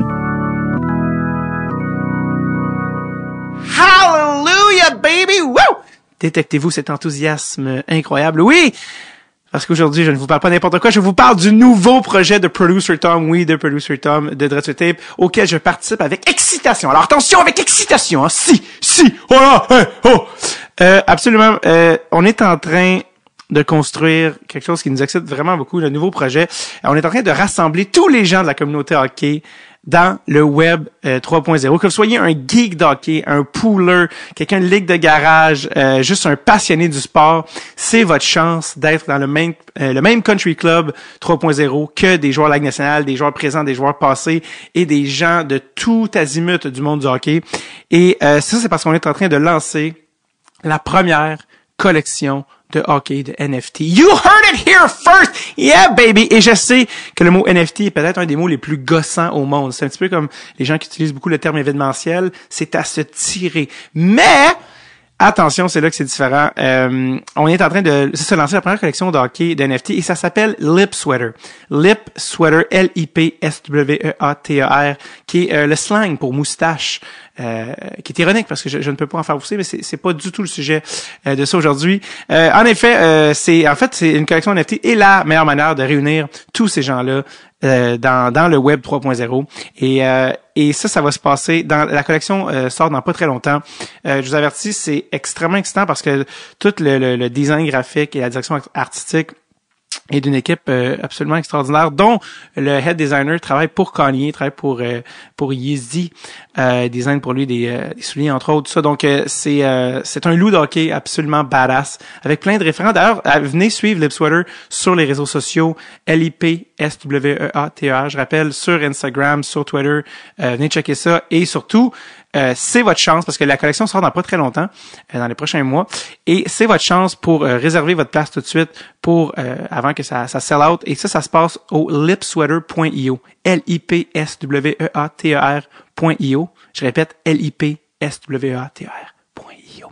Et toutes les infos sont là-dessus. Puis je sais qu'en ce moment, vous dites sûrement, hey man, ça a l'air cool, mais je comprends, sweet fuck all. C'est complètement normal. J'étais comme vous il y a à peu près 20 minutes. Toutes les infos sont sur le site. Vous pouvez comprendre comment ça fonctionne, c'est quoi, comment ça marche, construire un wallet, c'est quoi cette affaire-là, comment je fais pour avoir accès à la vente publique des NFT. Puis, tu sais, si vous êtes intéressé, vous êtes comme, ouais, mais je comprends rien. Il y a une portion académie sur le site. Vous pouvez apprendre là-dessus et vous informer sur le processus. Et si, après tout ça, vous êtes, même à ça, vous dites, hey, tu sais quoi, je comprends pas, c'est trop compliqué. C'est très facile. Écrivez directement à Producer Tom au Thomas, Thomas, pardon, j'ai oublié le O, maudit fou! Thomas à commercial dretsultape.com, DRETTSULTAPE.com. J'ai fait beaucoup d'épellations dans ce message. Thomas à dretsultape.com et il va répondre à vos questions personnellement, qui est le service le plus personnalisé que j'ai vu de ma vie. Mais juste, venez check it out, c'est, notre Lou, c'est un fantastic Mr. Fox du hockey. Et, avec plein de référents, regarde, je veux pas trop spoiler, mais mettons que je dis les patins Fedorov. OK, c'est beau! Regarde, j'en dis pas plus, les patins blancs Fedorov. Donc, venez voir ça au lipsweater.io, comme la lettre I et la lettre O. Je sais que c'est bizarre parce qu'on est habitué au .com, mais lipsweater.io.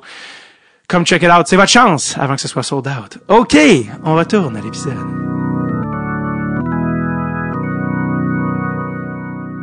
Tu parlais de l'époque où tu as joué dans la Ligue américaine, comme tu mentionnais avec tes gars, mais tu as eu la chance d'avoir une célèbre danse de coups de poing avec un gardien russe qui a joué quand même longtemps en national. Sais-tu de qui je parle? Evgeny Nabokov, absolument. Écoute, c'est la séquence sur YouTube que je suis le plus fier qu'elle soit de si piètre qualité qu'on le voit pas vraiment.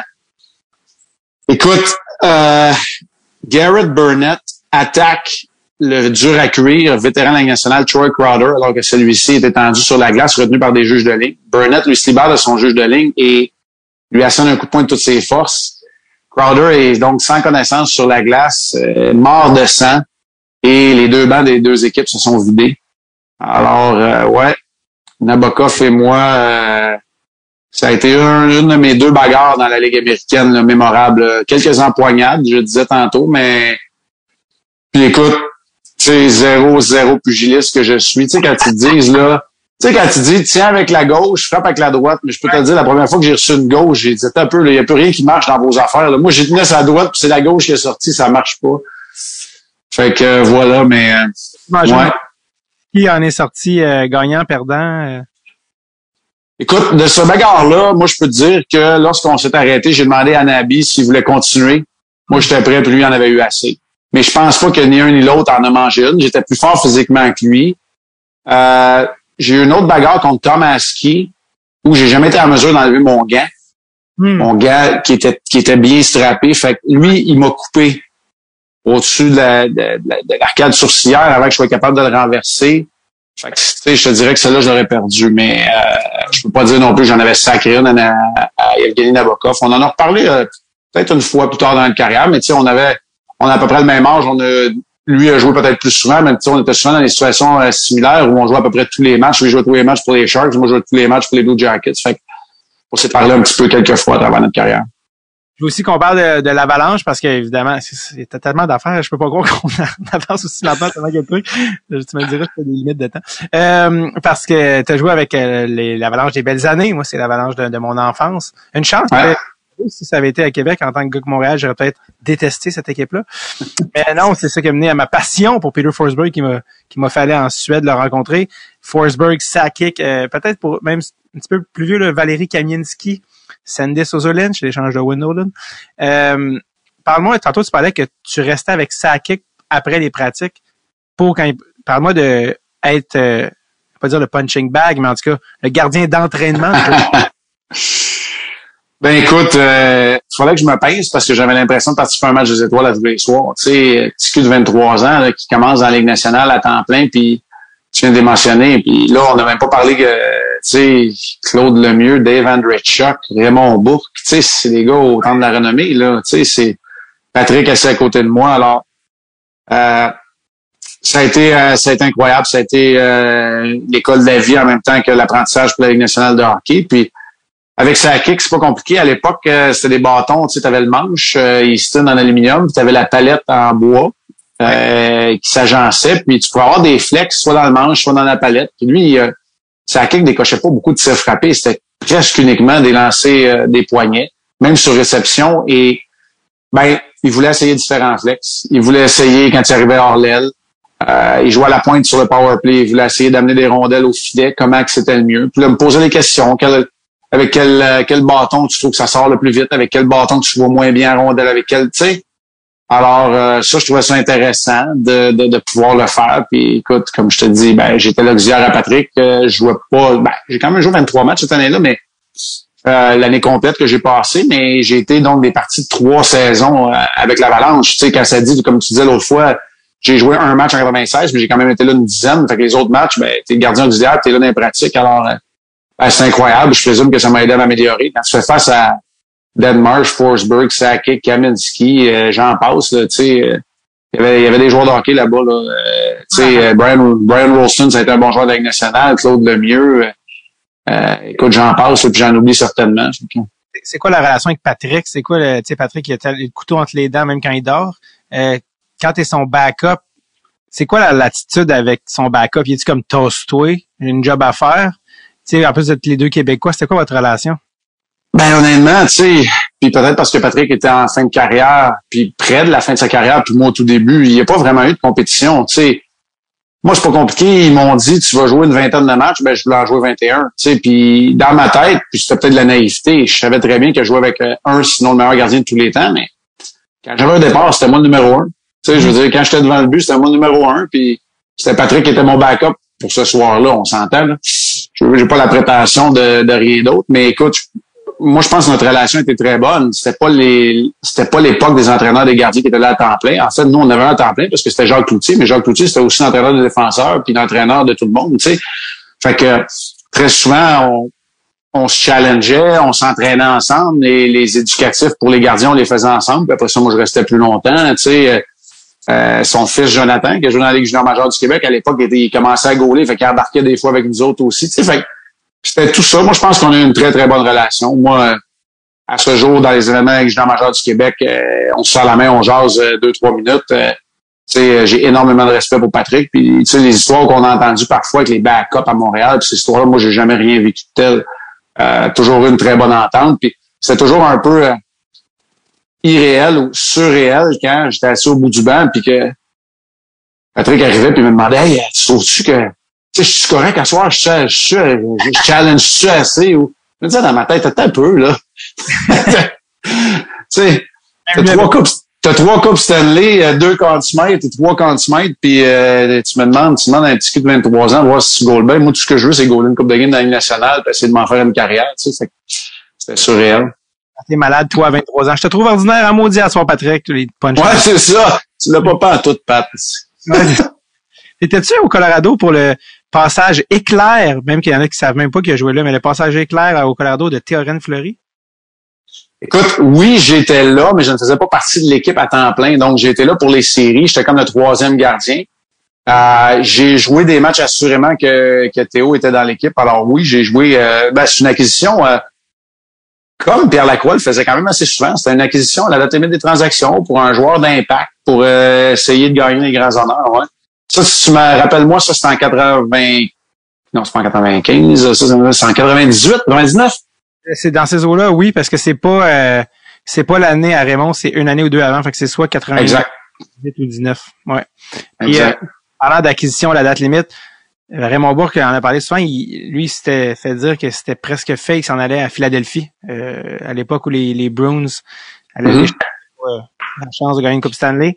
Finalement, il a été échangé à date limite 2000, une année avant qu'il gagne la Coupe, au Colorado. Comment vous avez réagi? Te souviens-tu du moment où vous avez appris Raymond Bourque s'en vient? On était à Calgary, ouais. On était à Calgary, puis c'est incroyable. Écoute, je pense qu'on a fini la saison 16-2. Un coup que Raymond est arrivé. Tu sais, je te dis ça vite, là, c'est peut-être 14-0-1-1, je sais pas trop, là, mais écoute, c'était phénoménal, puis c'était une grosse transaction, clairement. On connaissait les intentions, puis moi, malheureusement, j'ai quitté avant qu'il puisse remporter la Coupe Stanley parce qu'il a signé quand même. Mais tu sais, c'était incroyable. Encore là, c'est pour ça que je te disais ça tantôt. Tu sais, j'avais l'impression d'être au match des étoiles tous les soirs, moi là. Mais bien dans ce vestiaire-là, ils étaient là. Vraiment, c'est un gentleman comme on sait. Fait que c'était fabuleux. Ouais. Te souviens-tu, tu sais, l'année que t'étais là, ça malheureusement, c'est en finale de l'Ouest contre Dallas. Ouais. Te souviens-tu de la dernière minute de ce match-là? Ben, je me souviens que c'est Game 7, c'est Modano, Newman Dyke, ces gars-là, puis tu sais, c'est une rondelle frappée au vol. Mais tu sais, je te parlais de la naïveté. La naïveté, ça fait faire de bonnes choses, mais encore là, c'est pas des regrets. Mais moi, cette journée-là, j'ai pas joué de match des séries. Tu sais, Phoenix, Détroit, Dallas, j'ai pas joué de match. Mais tu sais, on est à un but la finale de la Coupe Stanley.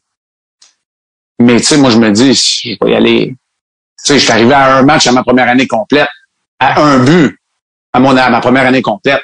Je vais y aller 4-5 autres fois. Mm-hmm. Mais tu sais, j'ai jamais passé proche. Jamais même pas repassé proche.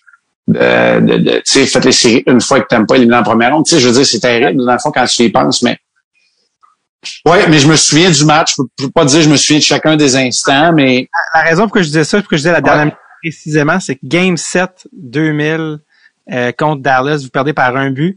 Et c'est que dans la dernière minute de jeu, vous avez frappé. Raymond Bourque a frappé le poteau. Donc là, c'est comme, regarde, le gars qui vient d'aller chercher, pour qui tout le monde veut gagner une coupe, frappe. Game 7, c'était un peu hollywoodien comme scénario, crève-cœur. C'est pour ça que ça marque là, l'espèce de frapper le poteau, tu sais, Raymond Bourque.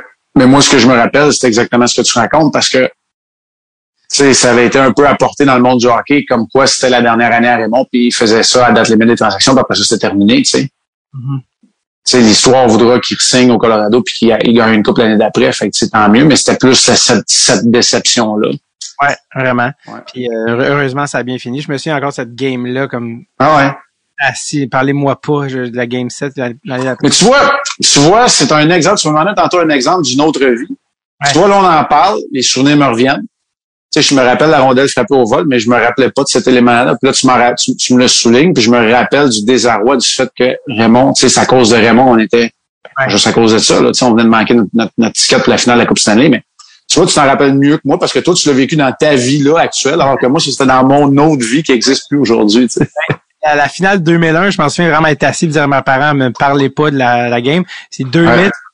Celle de 2000, pourquoi ça m'est revenu, c'est que récemment, sur YouTube, il y avait des trucs de Raymond, de l'échange. Puis c'est là qu'ils ont remontré à l'affaire de la finale de 2000. J'ai fait, oui, c'est vrai, contre Dallas, tout ça. Mais est-ce que tu te souviens revenir dans le vestiaire avec Raymond, avec les boys après avoir perdu, puis faire, tu sais, c'était peut-être la fin. Est-ce que vous vous souvenez, est-ce que vous vous souvenez d'aller voir Raymond ou pas? Est-ce que tu te souviens de ça ou pas du tout, là? Non, j'ai pas ce souvenir-là, honnêtement. J'ai pas ce souvenir-là, non. Pas, mais je me rappelle, effectivement, là, de la déception à cause, absolument. À cause de Raymond. Quand même, évidemment, il faut qu'on passe à Columbus, là, où tu as joué la majeure partie. On avance tellement lentement. Mais Columbus, c'est l'équipe qui se spécialise dans prendre des joueurs top 4 et qui deviennent finalement absolument rien. On salue Alexander Zvitov, peut-être, te souviens-tu? Oh oui. Nick Jurdev, qui était quand même skilled, Nick Jurdev. Mais écoute, club d'expansion en 2000. OK, là, tu parlais tantôt de définir les saisons 16-2, là. Watatao. Dans tes premières années que tu as joué là, tu as eu des années où tu avais 6 victoires, 20 défaites. L'année d'après, 9 victoires, 24 défaites. Mm-hmm. Ça, c'était la première année de l'histoire des Blue Jackets de Columbus, dans le temps où il y avait du vert fluo dans le logo. Ouais. C'est comment d'arriver dans un... Parce que là, les gens, quand ils pensent club expansion, ceux qui suivent le hockey depuis peu, ils pensent à Vegas, ça va en finale de la Coupe première année, ils pensent à Seattle, on va aller des joueurs de qualité. C'était pas comme ça les règles d'expansion à l'époque. Comment c'était d'arriver dans un club d'expansion en 2000, dans le contexte où votre équipe n'est pas compétitive? Parlez-en aux Thrashers d'Atlanta, eux autres qui avaient eu ça encore pire. Nous autres, on est rentrés, ils avaient assouplé un peu les règles. On est rentrés la même année que le Wild du Minnesota. Un club d'expansion, là, puis souvent les gens associent ça à l'époque à une jeune équipe, mais c'est tout le contraire. La première année, comme t'as pas de Ligue américaine, t'as pas d'historique de repêchage, c'est des vétérans, c'est une équipe de vétérans. Alors j'étais un des jeunes joueurs de cette équipe-là. Puis, éventuellement, on est devenu plus compétitif quand Rick Nash est arrivé. Ma 3e, 4e saison, entre autres, c'est là où on est devenu une équipe qui a été capable de flirter avec 500 puis garder contact avec la course aux séries le plus longtemps possible. Mais les 2 premières années, c'était impossible, même si la première, saison était une bonne saison. Ron Tugnutt avait été très bon. On avait une équipe correcte, mais non, c'était pas évident. Tu sais, c'était pas évident, mais moi, j'ai adoré mon passage à Columbus. La ville de Columbus. Tu sais, c'est un marché qui est méconnu, mais le Midwest américain, c'est un marché avec des valeurs qui ressemblent beaucoup aux valeurs des Québécois. Tu sais, ça, je trouve qu'on le dit trop peu. On est habitué d'aller en Floride où c'est superficiel, à New York où tout va vite. La côte ouest américaine, tu l'as dit tantôt, c'est Hollywood, mais le centre des États-Unis est méconnu, puis ça ressemble plus au Québec un peu au niveau des valeurs, au niveau de ce qu'on met de l'avant. Fait que moi, j'ai adoré les 6 années passées à Columbus. Ouais, je vais un petit peu saupoudrer de nostalgie pour ceux qui faisaient des poules peut-être d'hockey à l'époque, là, mais des noms comme Espen Knutson. Ouais, Shampoo! Ça, son surnom? Son surnom, c'était Shampoo. Il avait toute une crinière et une chevelure pour commencer, puis je crois que son père était, je veux pas dire de niaiserie, là, mais c'était un artiste de la chevelure très connu dans son pays. Ah ouais? Parce que oui, pas mal sûr. Mais son nom, c'était Shampoo, ça c'est sûr. Malade, je sais pas s'il venait de la Scandinavie. Norvège. Norvège, exact, ça c'était. Je pensais que j'étais pas assez sûr à 100%, mais je pense que c'est ça, Norvège. Jeff Sanderson pour le père de Jake, pour ceux qui suivent. Peut-être plus le prospect des. Pour ceux qui suivent le Canadien, Jeff Sanderson des Whalers, du Brass Bonanza, puis lui et Kevin Denis étaient là d'ailleurs.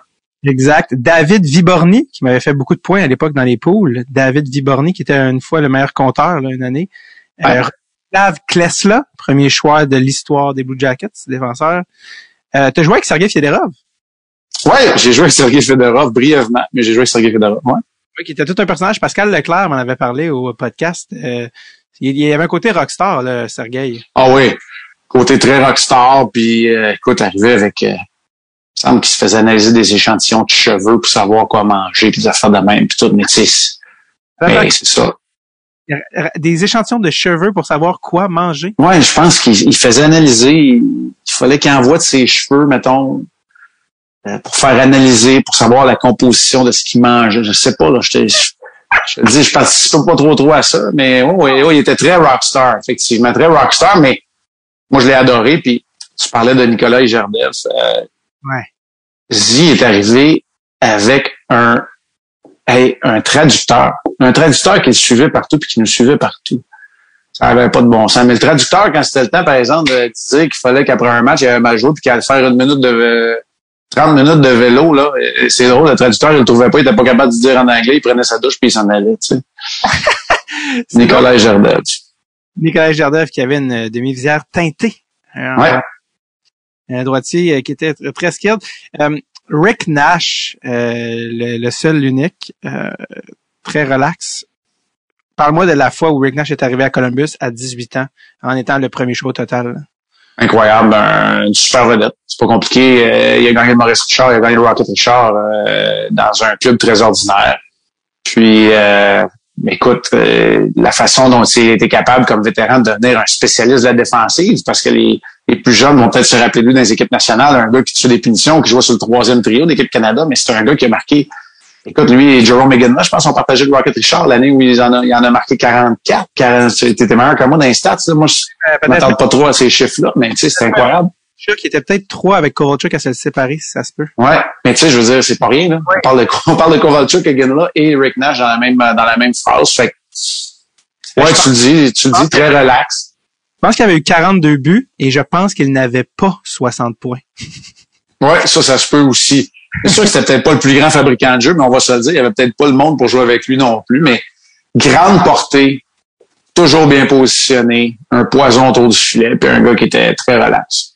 Absolument. Il est encore aujourd'hui, je le croise encore. Il est de retour là, dans l'organisation des Blue Jackets. Puis, ouais, absolument. Ouais. Un gars très relax.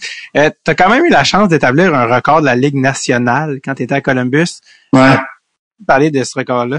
Et si vous étiez conscient aussi, OK, on fait ce record-là, ou je sais pas comment ça s'est arrivé. Oui, on en était conscient. Puis Doug McLean m'a fait rater 2 matchs en Californie pour être sûr que je batte le record à domicile à l'avant-dernier match de la saison. Écoute, comment c'est arrivé? J'ai commencé. Pardon? Quel était le record, en fait, si on peut le nommer?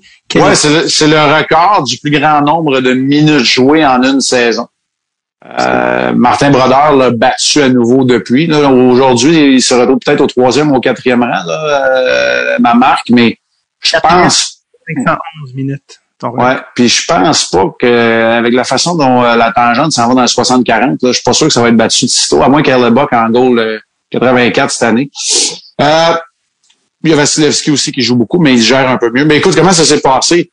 J'ai commencé la saison, j'ai bien joué. Ça s'est poursuivi, on était tout près de 500. Quand on a commencé à moins bien jouer puis que le poste de Dave King était en danger, ben il m'a gardé dans le filet. Fait que là, Dave King a perdu son emploi. Doug McLean est arrivé à la rencontre, envoie, tu vas être mon goaler. Fait que là, on commence, bang, bang, bang, on regagne 4-5 matchs, fait qu'on se remet dans la course, fait que je reste devant le filet. Puis là, éventuellement, on recommence à perdre un peu, mais par le temps que, tu sais, les chiffres exacts, je les connais pas, mais par le temps qu'on n'est plus dans la course aux séries, mettons, on a 60-65 matchs de jouer, puis si on a 65, je n'ai joué 63-64, là. Ouais. Fait que là, c'est là où on a commencé à en parler, à le réaliser, puis écoute, ça a fini que dans un voyage tard en Californie, il voulait savoir un peu ce que Jean-François Labbé, qui était mon backup, ironiquement, qui avait été le gardien de but avec moi pour gagner la Coupe Calder en 97.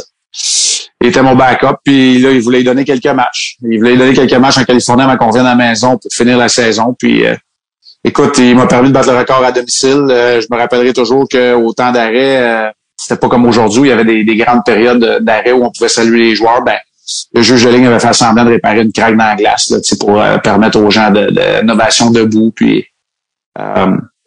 on jouait contre Détroit à domicile, je me rappelle, Brendan Shannon. Il y avait des joueurs qui étaient là, qui étaient venus me féliciter aussi. Alors, ouais. Je m'en souviens très bien. 77 matchs, c'est en une saison, ça pour un gardien. C'est très rare alors qu'on se rend. Ouais. Puis, tu sais, je veux certainement pas diminuer Martin Brodeur, on s'entend. Mais mettons là des soirées de 40 shots, il y en avait une gang. Puis nous autres, on était en compagnie des Red Wings de Détroit, les deux seules équipes du fuseau horaire de l'Est, mais on jouait dans l'association de l'Ouest.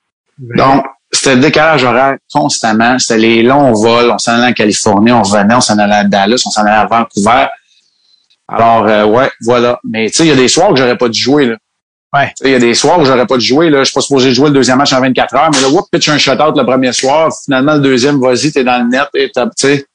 Ouais. C'est ça. Les soirs où je me suis réveillé avec l'aiguille dans le bras parce qu'il essaie de trouver une veine pour me réhydrater parce que là, en essayant, tu sais, en me faisant masser à la fin du match pour essayer de retrouver mes jambes pour le lendemain, écoute, j'étais déshydraté puis j'ai eu un moment où je perds connaissance. Tu sais, ça m'est arrivé une couple de fois, ça. Fait que c'est ça. Sûrement des soirs où j'aurais peut-être pas dû jouer, mais j'ai joué, puis écoute, je me plaignais pas, là. C'est sûr que s'il venait me consulter, il me demandait, t'es-tu correct? J'ai aucun problème. Barouette. Je viens juste de me rappeler aussi que dans tous les gars qui t'ont joué, l'homme cyclope, Brian Bérard. Brian Bérard. Une des jokes les plus drôles de l'histoire avec Brian Bérard. Brian Bérard se fait prendre pour consommation de stéroïdes anabolisants. Et la joke, c'était, les gars avaient dit, hey, Bear, c'est bien beau les stéroïdes, mais t'as-tu oublié qu'il fallait que tu t'entraînes? C'était pas le gars qui était le plus en forme, tu sais, c'était... Ouais, fait que... C'est un gars qui était connu, ben, il avait été... En tout cas, c'était-tu premier au total? En tout cas, je pense que c'était premier au total. Ben, tu parles de Wade Redden, là, c'est dans ces années-là. Le Wade Redden, Chris Phillips, Brian Bérard, c'est les années où les défenseurs étaient repêchés très haut. Là, Ed Jovanovski, Nolan Baumgartner, tous ces gars-là. Là.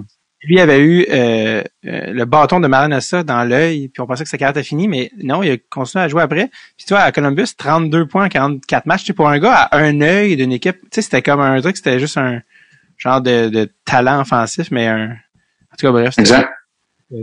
Ta photo sur HockeyDB, tu vois clairement un gros œil et un très petit œil. C'est assez particulier, là. Tu le vois très bien, lequel est lequel. On a parlé évidemment de l'or au World Championship en 2004, que tu as gagné avec Danny Heatley dans son prime, Daniel Brière. Trio de gardiens, t'as parlé de latin tantôt, Triumvirat, hein, gardien. Oui. Giguère, Marc Denis.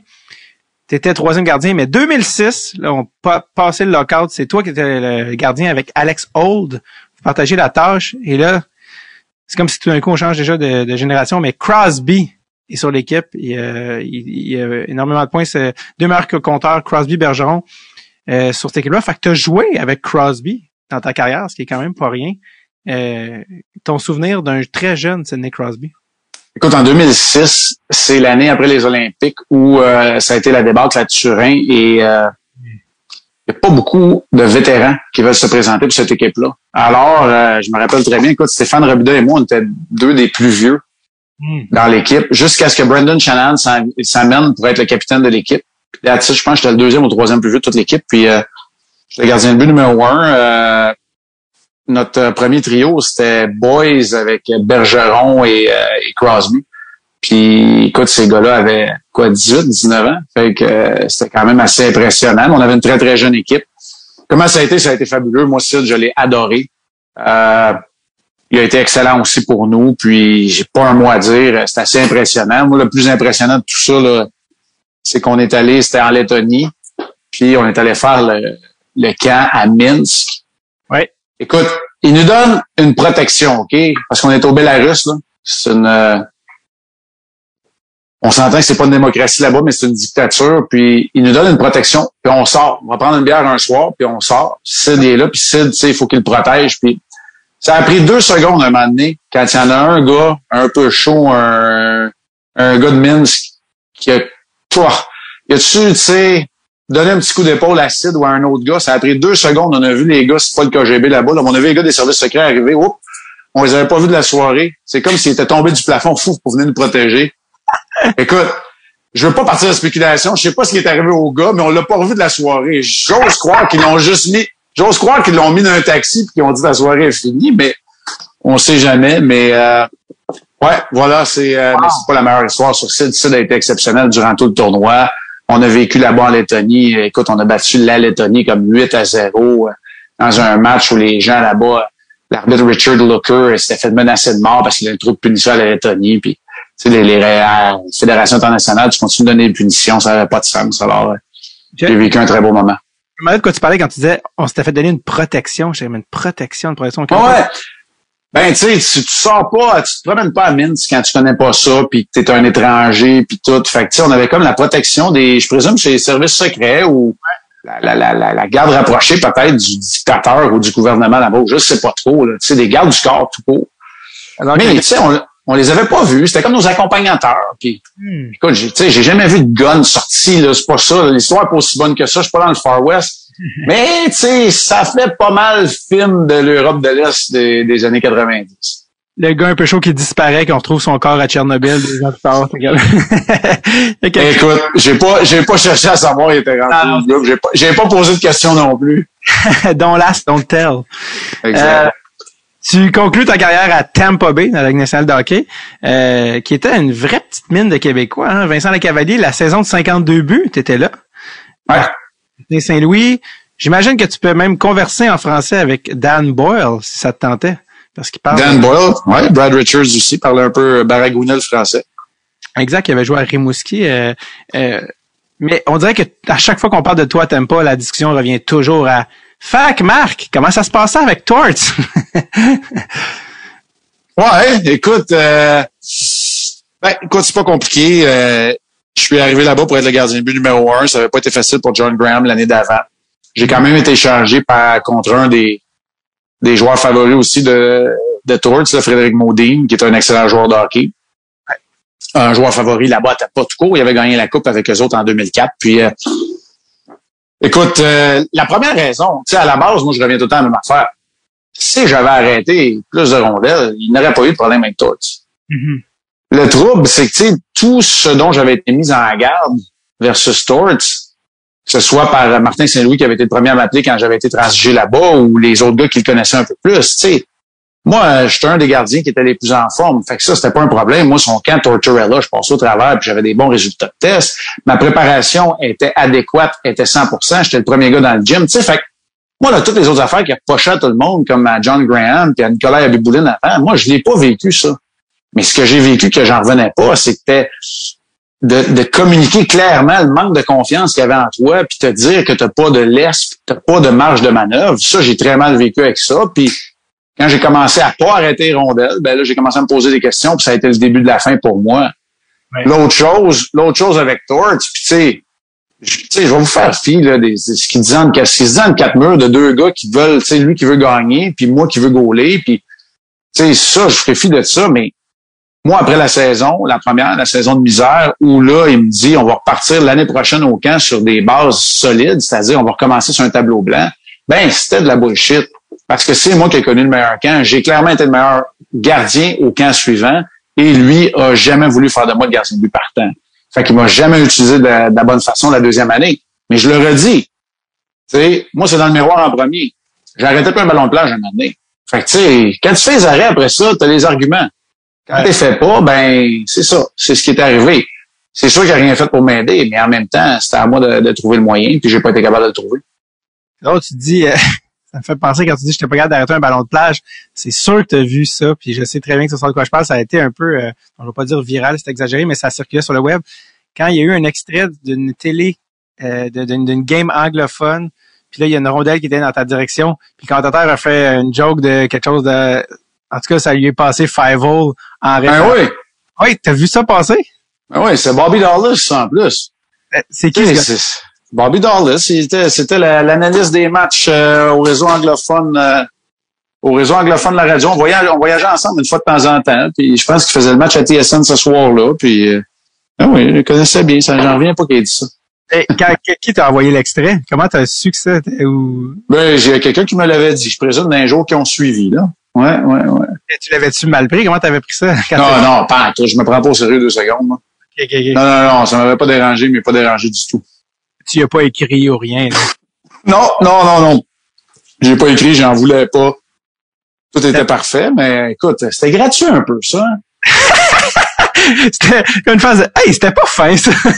Moi, quand il l'a dit, ça m'a pris 2 secondes, j'ai fait, ah non, il vient-tu juste de dire ça? On dirait que je l'ai réécouté, j'ai entendu. Il y a un petit jab on the side à Marc, puis son 5-0. En tout cas, bref. Tu sais, en plus, c'était pas exactement le gars qui tire sur tout ce qui bouge. C'est pas comme si, gars, t'en donnes, tu vas en recevoir.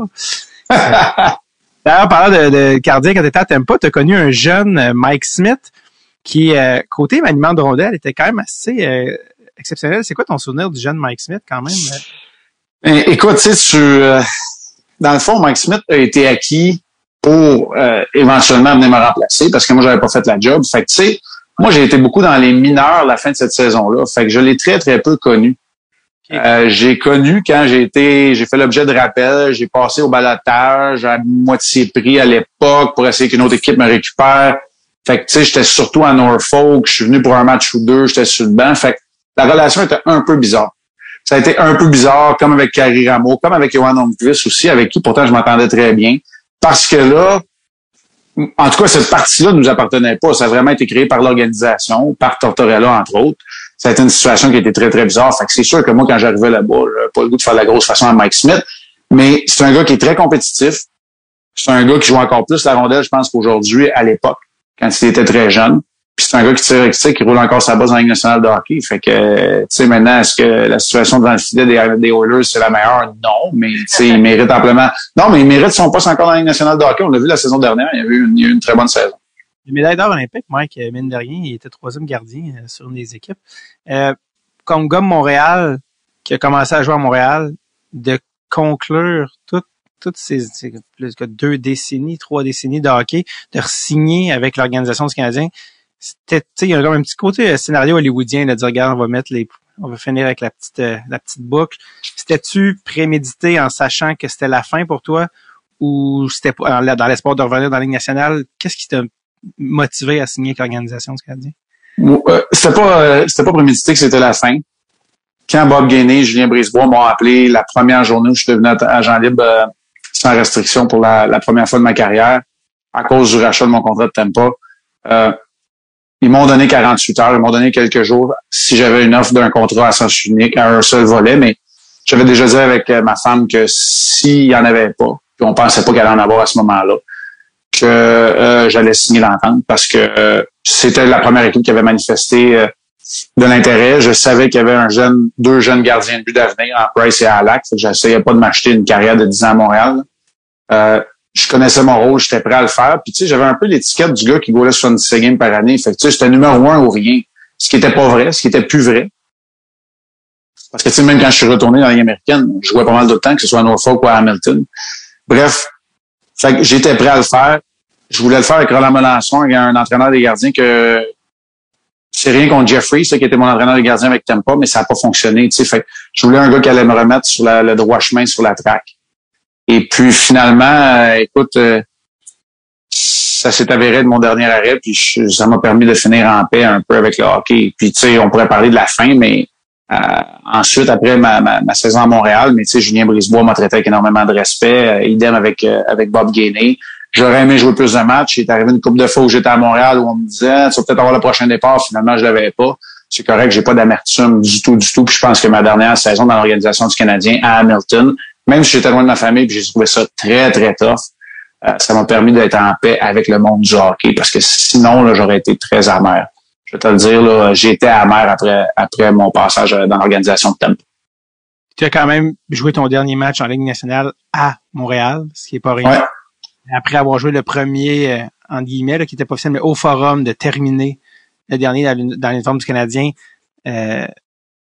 T'étais jeune, là, à ce moment-là, t'avais 31, t'avais, je pense, 31. Ouais. La retraite à 31 ans, tu sais, il y a l'Europe, il y a plein de possibilités. Qu'est-ce qui fait que tu dis à 31 ans, OK, non, c'est fini, j'arrête? Ben, écoute, c'est pas compliqué. C'est que t'as plus de job.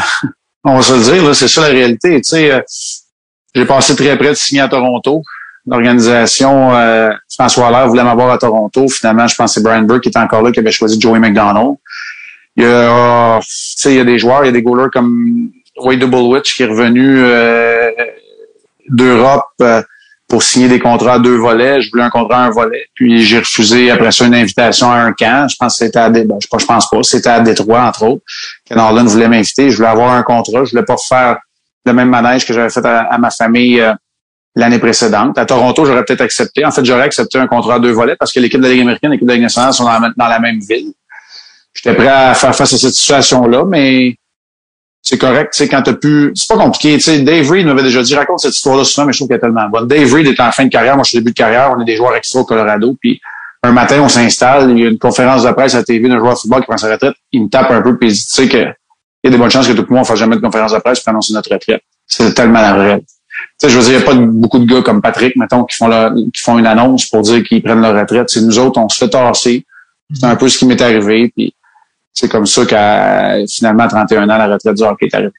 Est-ce qu'il y avait mes offres de, mettons, 4 ans en Suisse? Avec 4 ans d'aller jouer dans Ligue suisse? Oh, non. Tu sais, il aurait fallu prendre la décision. Ça se prend très tôt dans l'été, hein. Ça se prend tôt dans l'été, puis, tu sais, il aurait fallu prendre cette décision-là, puis vraiment faire le move à l'avance. J'étais pas prêt à me reprendre une autre année au complet avant de retourner en Europe. Alors, à ce moment-là, il était trop tard. Tu sais, écoute, il y a bien eu Andrei Markov qui était venu me voir un moment donné dans l'autobus. You want to go to Russia? 2 million, tu sais, puis c'était un peu comme ça la KHL à l'époque. Là. Fait que, tu sais, je voulais pas, j'avais pas nécessairement envie j'ai pas fait les contacts. Il y avait quelques équipes de la KHL qui avaient voulu me contacter, mais j'étais comme pas embarqué là-dedans. C'était pas ce que c'est aujourd'hui non plus, là. La KHL, on va se le dire, il y avait beaucoup d'histoires d'horreur, probablement autant que de bonnes histoires. Fait que je voulais pas embarquer là-dedans. Fait que c'était comme, ça va être la fin. T'as eu même un passage après où t'as été un peu coach avec les Sags à la retraite. Ouais. Parce que t'étais dans l'autre, parce que ta retraite, je peux pas croire qu'on parle de retraite, t'étais dans début trentaine. Exact. Puis je veux pas te presser dans le temps, là, mais moi, je m'étais gardé comme 1h30, puis là, fait que ça va vite, fait que je veux pas te brusquer non plus, mais je sais qu'on absolument. On arrive proche, fait que pas de trouble, mais écoute, on se donne encore un petit 5 minutes, mettons, là. Oui, absolument. Non, tu fais bien de le mentionner, honnêtement, parce que je le demande avant de commencer. Non, mais je veux juste dire au monde, tu sais, qu'ils m'ont demandé 1 heure de mon temps, tu sais, fait que, mais moi, je jase aussi, là, par exemple, je vais te le dire, là, c'est de ma faute, là. Non, mais honnêtement, je vais te laisser partir parce qu'en plus, ça n'a pas de sens, des fois, t'as tellement de vie, on passe d'une anecdote à l'autre, puis on commence Sam Breton, on est rendu à Tampa. Tu sais, bon, bref. Mais, non. Je te réinviterai une autre fois pour faire on fera la deuxième partie. Exact, c'est ça. Non, mais honnêtement, je veux pas prendre plus de ton temps, parce que moi-même, j'ai regardé l'heure, j'ai fait, non, c'est-tu la bonne heure? C'est pas on a passé d'un truc à l'autre. Non, je vais te laisser aller, parce que si on rentre dans le journaliste, on fera un autre épisode, puis on reviendra dans tout, on ira dans l'autre affaire, mais oui, non, c'est ça, je vais te laisser aller parce que j'ai déjà bossé. Non, mais c'est vrai, parce que si je recommence, j'ouvre une autre porte, j'ouvre une boîte de Pandore, impossible qu'en 5 minutes, on passe à travers toi qui arrive à RD, tu sais, tout ça, impossible de rapper ça. C'est parce que là, il reste, ça veut dire qu'on a encore 10 ans à raconter. Exact, ce qui est impossible. Parce que quand on reçoit des gens en podcast, c'est peux recevoir des gens, mettons, des joueurs de hockey qui, eux, vont faire des réponses de 4 mots. Heureusement, t'es un gars de communication, t'en donnes. C'est la raison pour laquelle t'es un bon invité. Puis c'est juste que ça se traduit dans le fait qu'on a pris plus de temps. T'sais, Max Talbot, qui est un jaseux, on a dû faire 2h30. T'sais, c'est ça l'affaire. C'est l'affaire que on n'a pas pensé. Et c'est vraiment pas ta faute, c'est la mienne. Ça pour dire, Marc, ça, c'était partie 1 complétée. Ça me fait vraiment plaisir de te recevoir. Je vais faire un deal. On se trouve un moment, puis on fait un partie 2, puis on fera un on-cut. C'est correct, ça? Oui, non, honnêtement. J'étais comme, tu t'es levé, je suis comme, il y a peut-être mal, on a-tu bossé? Y a-tu quelque chose qui l'a... D'habitude, je demande avant, comme, à quelle heure faut que t'aies fini? Puis j'ai toujours un timer. J'ai jamais demandé ça. On est embarqué, on a sauté, on est arrivé dans le fond du puits, on n'est jamais ressorti. Alors, t'en as parlé au début, on a commencé avec Sam Breton. T'es allé voir Sam en show. C'est drôle parce qu'en plus, Sam, c'est un gars qui peut en lâcher des salés. Puis les gens, on dirait qu'ils imagineraient pas Marc Sam Breton. Mais en espérant te recroiser peut-être dans un show d'humour bientôt. Les salles, ça a été annoncé, ça reprend. Les spectateurs vont être comme au Centre Bell, capacité complète. Ben oui. Je te laisse aller, Marc. On va se faire un part 2. C'est juste, il y a pas de... si ça te tente. Juste si ça te tente. Avec plaisir. Avec ta deuxième carrière. Puis le pire, c'est que ça me fait rire de savoir qu'on a fait un podcast et on n'a jamais, les gens le connaissent pour l'analyste. On n'est même pas arrivé à la pointe de l'iceberg. Donc, Marc, merci de ton temps. Désolé. Merci à toi. Non, sois pas désolé, par exemple. Sois pas désolé. Si j'avais vraiment fallu que je parte plus tôt, je te l'aurais dit, inquiète-toi pas. Non, c'est parce que là, je commence, c'est vrai. J'ai trop de notes, trop de recherches. Donc, je te laisse aller. Merci pour la part 1. Une excellente saison, là, ça commence. On est en début octobre. T'en as pour une bonne saison avec Pierre. Et s'il y a une chose que je te souhaite, parce que tu dis, je sais pas, on a commencé en disant, je sais pas si je vais avoir d'autres tattoos, c'est d'en avoir un matching tattoo avec Pierre Hood. Si tu réussis à faire ça. Eh boy, là, tu me mets au défi, puis pas à peu près. Ma parole en japonais. Je fais mes recherches. Ma parole en japonais qui prend tout le dos à Pierre puis toi, ça c'est un genre de rêve qui serait possible. Donc merci Marc. Désolé encore. Ça fait plaisir. Merci beaucoup. Salut tout le monde. Ah merci, bye bye.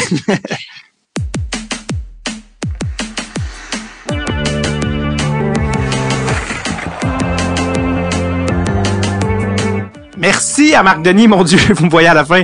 Désolé, à la fin, vous voyez, il y a un moment où on aurait pu faire du montage, mais je patine un peu parce que je suis en train de voir mes feuilles et je réalise à quel point c'est impossible. Il faut que je rappe la patente, parce que j'avais pas du tout réalisé qu'on avait busté l'heure et demie, alors qu'on y avait dit 1 heure. Mais merci à Marc, qui était extrêmement bon joueur, qui nous a même promis une deuxième partie à laquelle j'ai déjà hâte. Donc, merci énormément à Marc Denis et au plaisir de le rencontrer. Merci à vous également pour cette saison hors pair. Je vous rappelle, si vous voulez avoir les épisodes cet été, on va venir nous rejoindre sur le Patreon au patreon.com/DreadSurTape. Il va y avoir également les épisodes du camp estival de David qui sont exclusifs au Patreon. Sinon, je vous dis, passez un superbe été. Allez jouer de How, puis on se voit à l'épisode repêchage. OK, pour la dernière fois de l'année. Bye bye now, bye bye.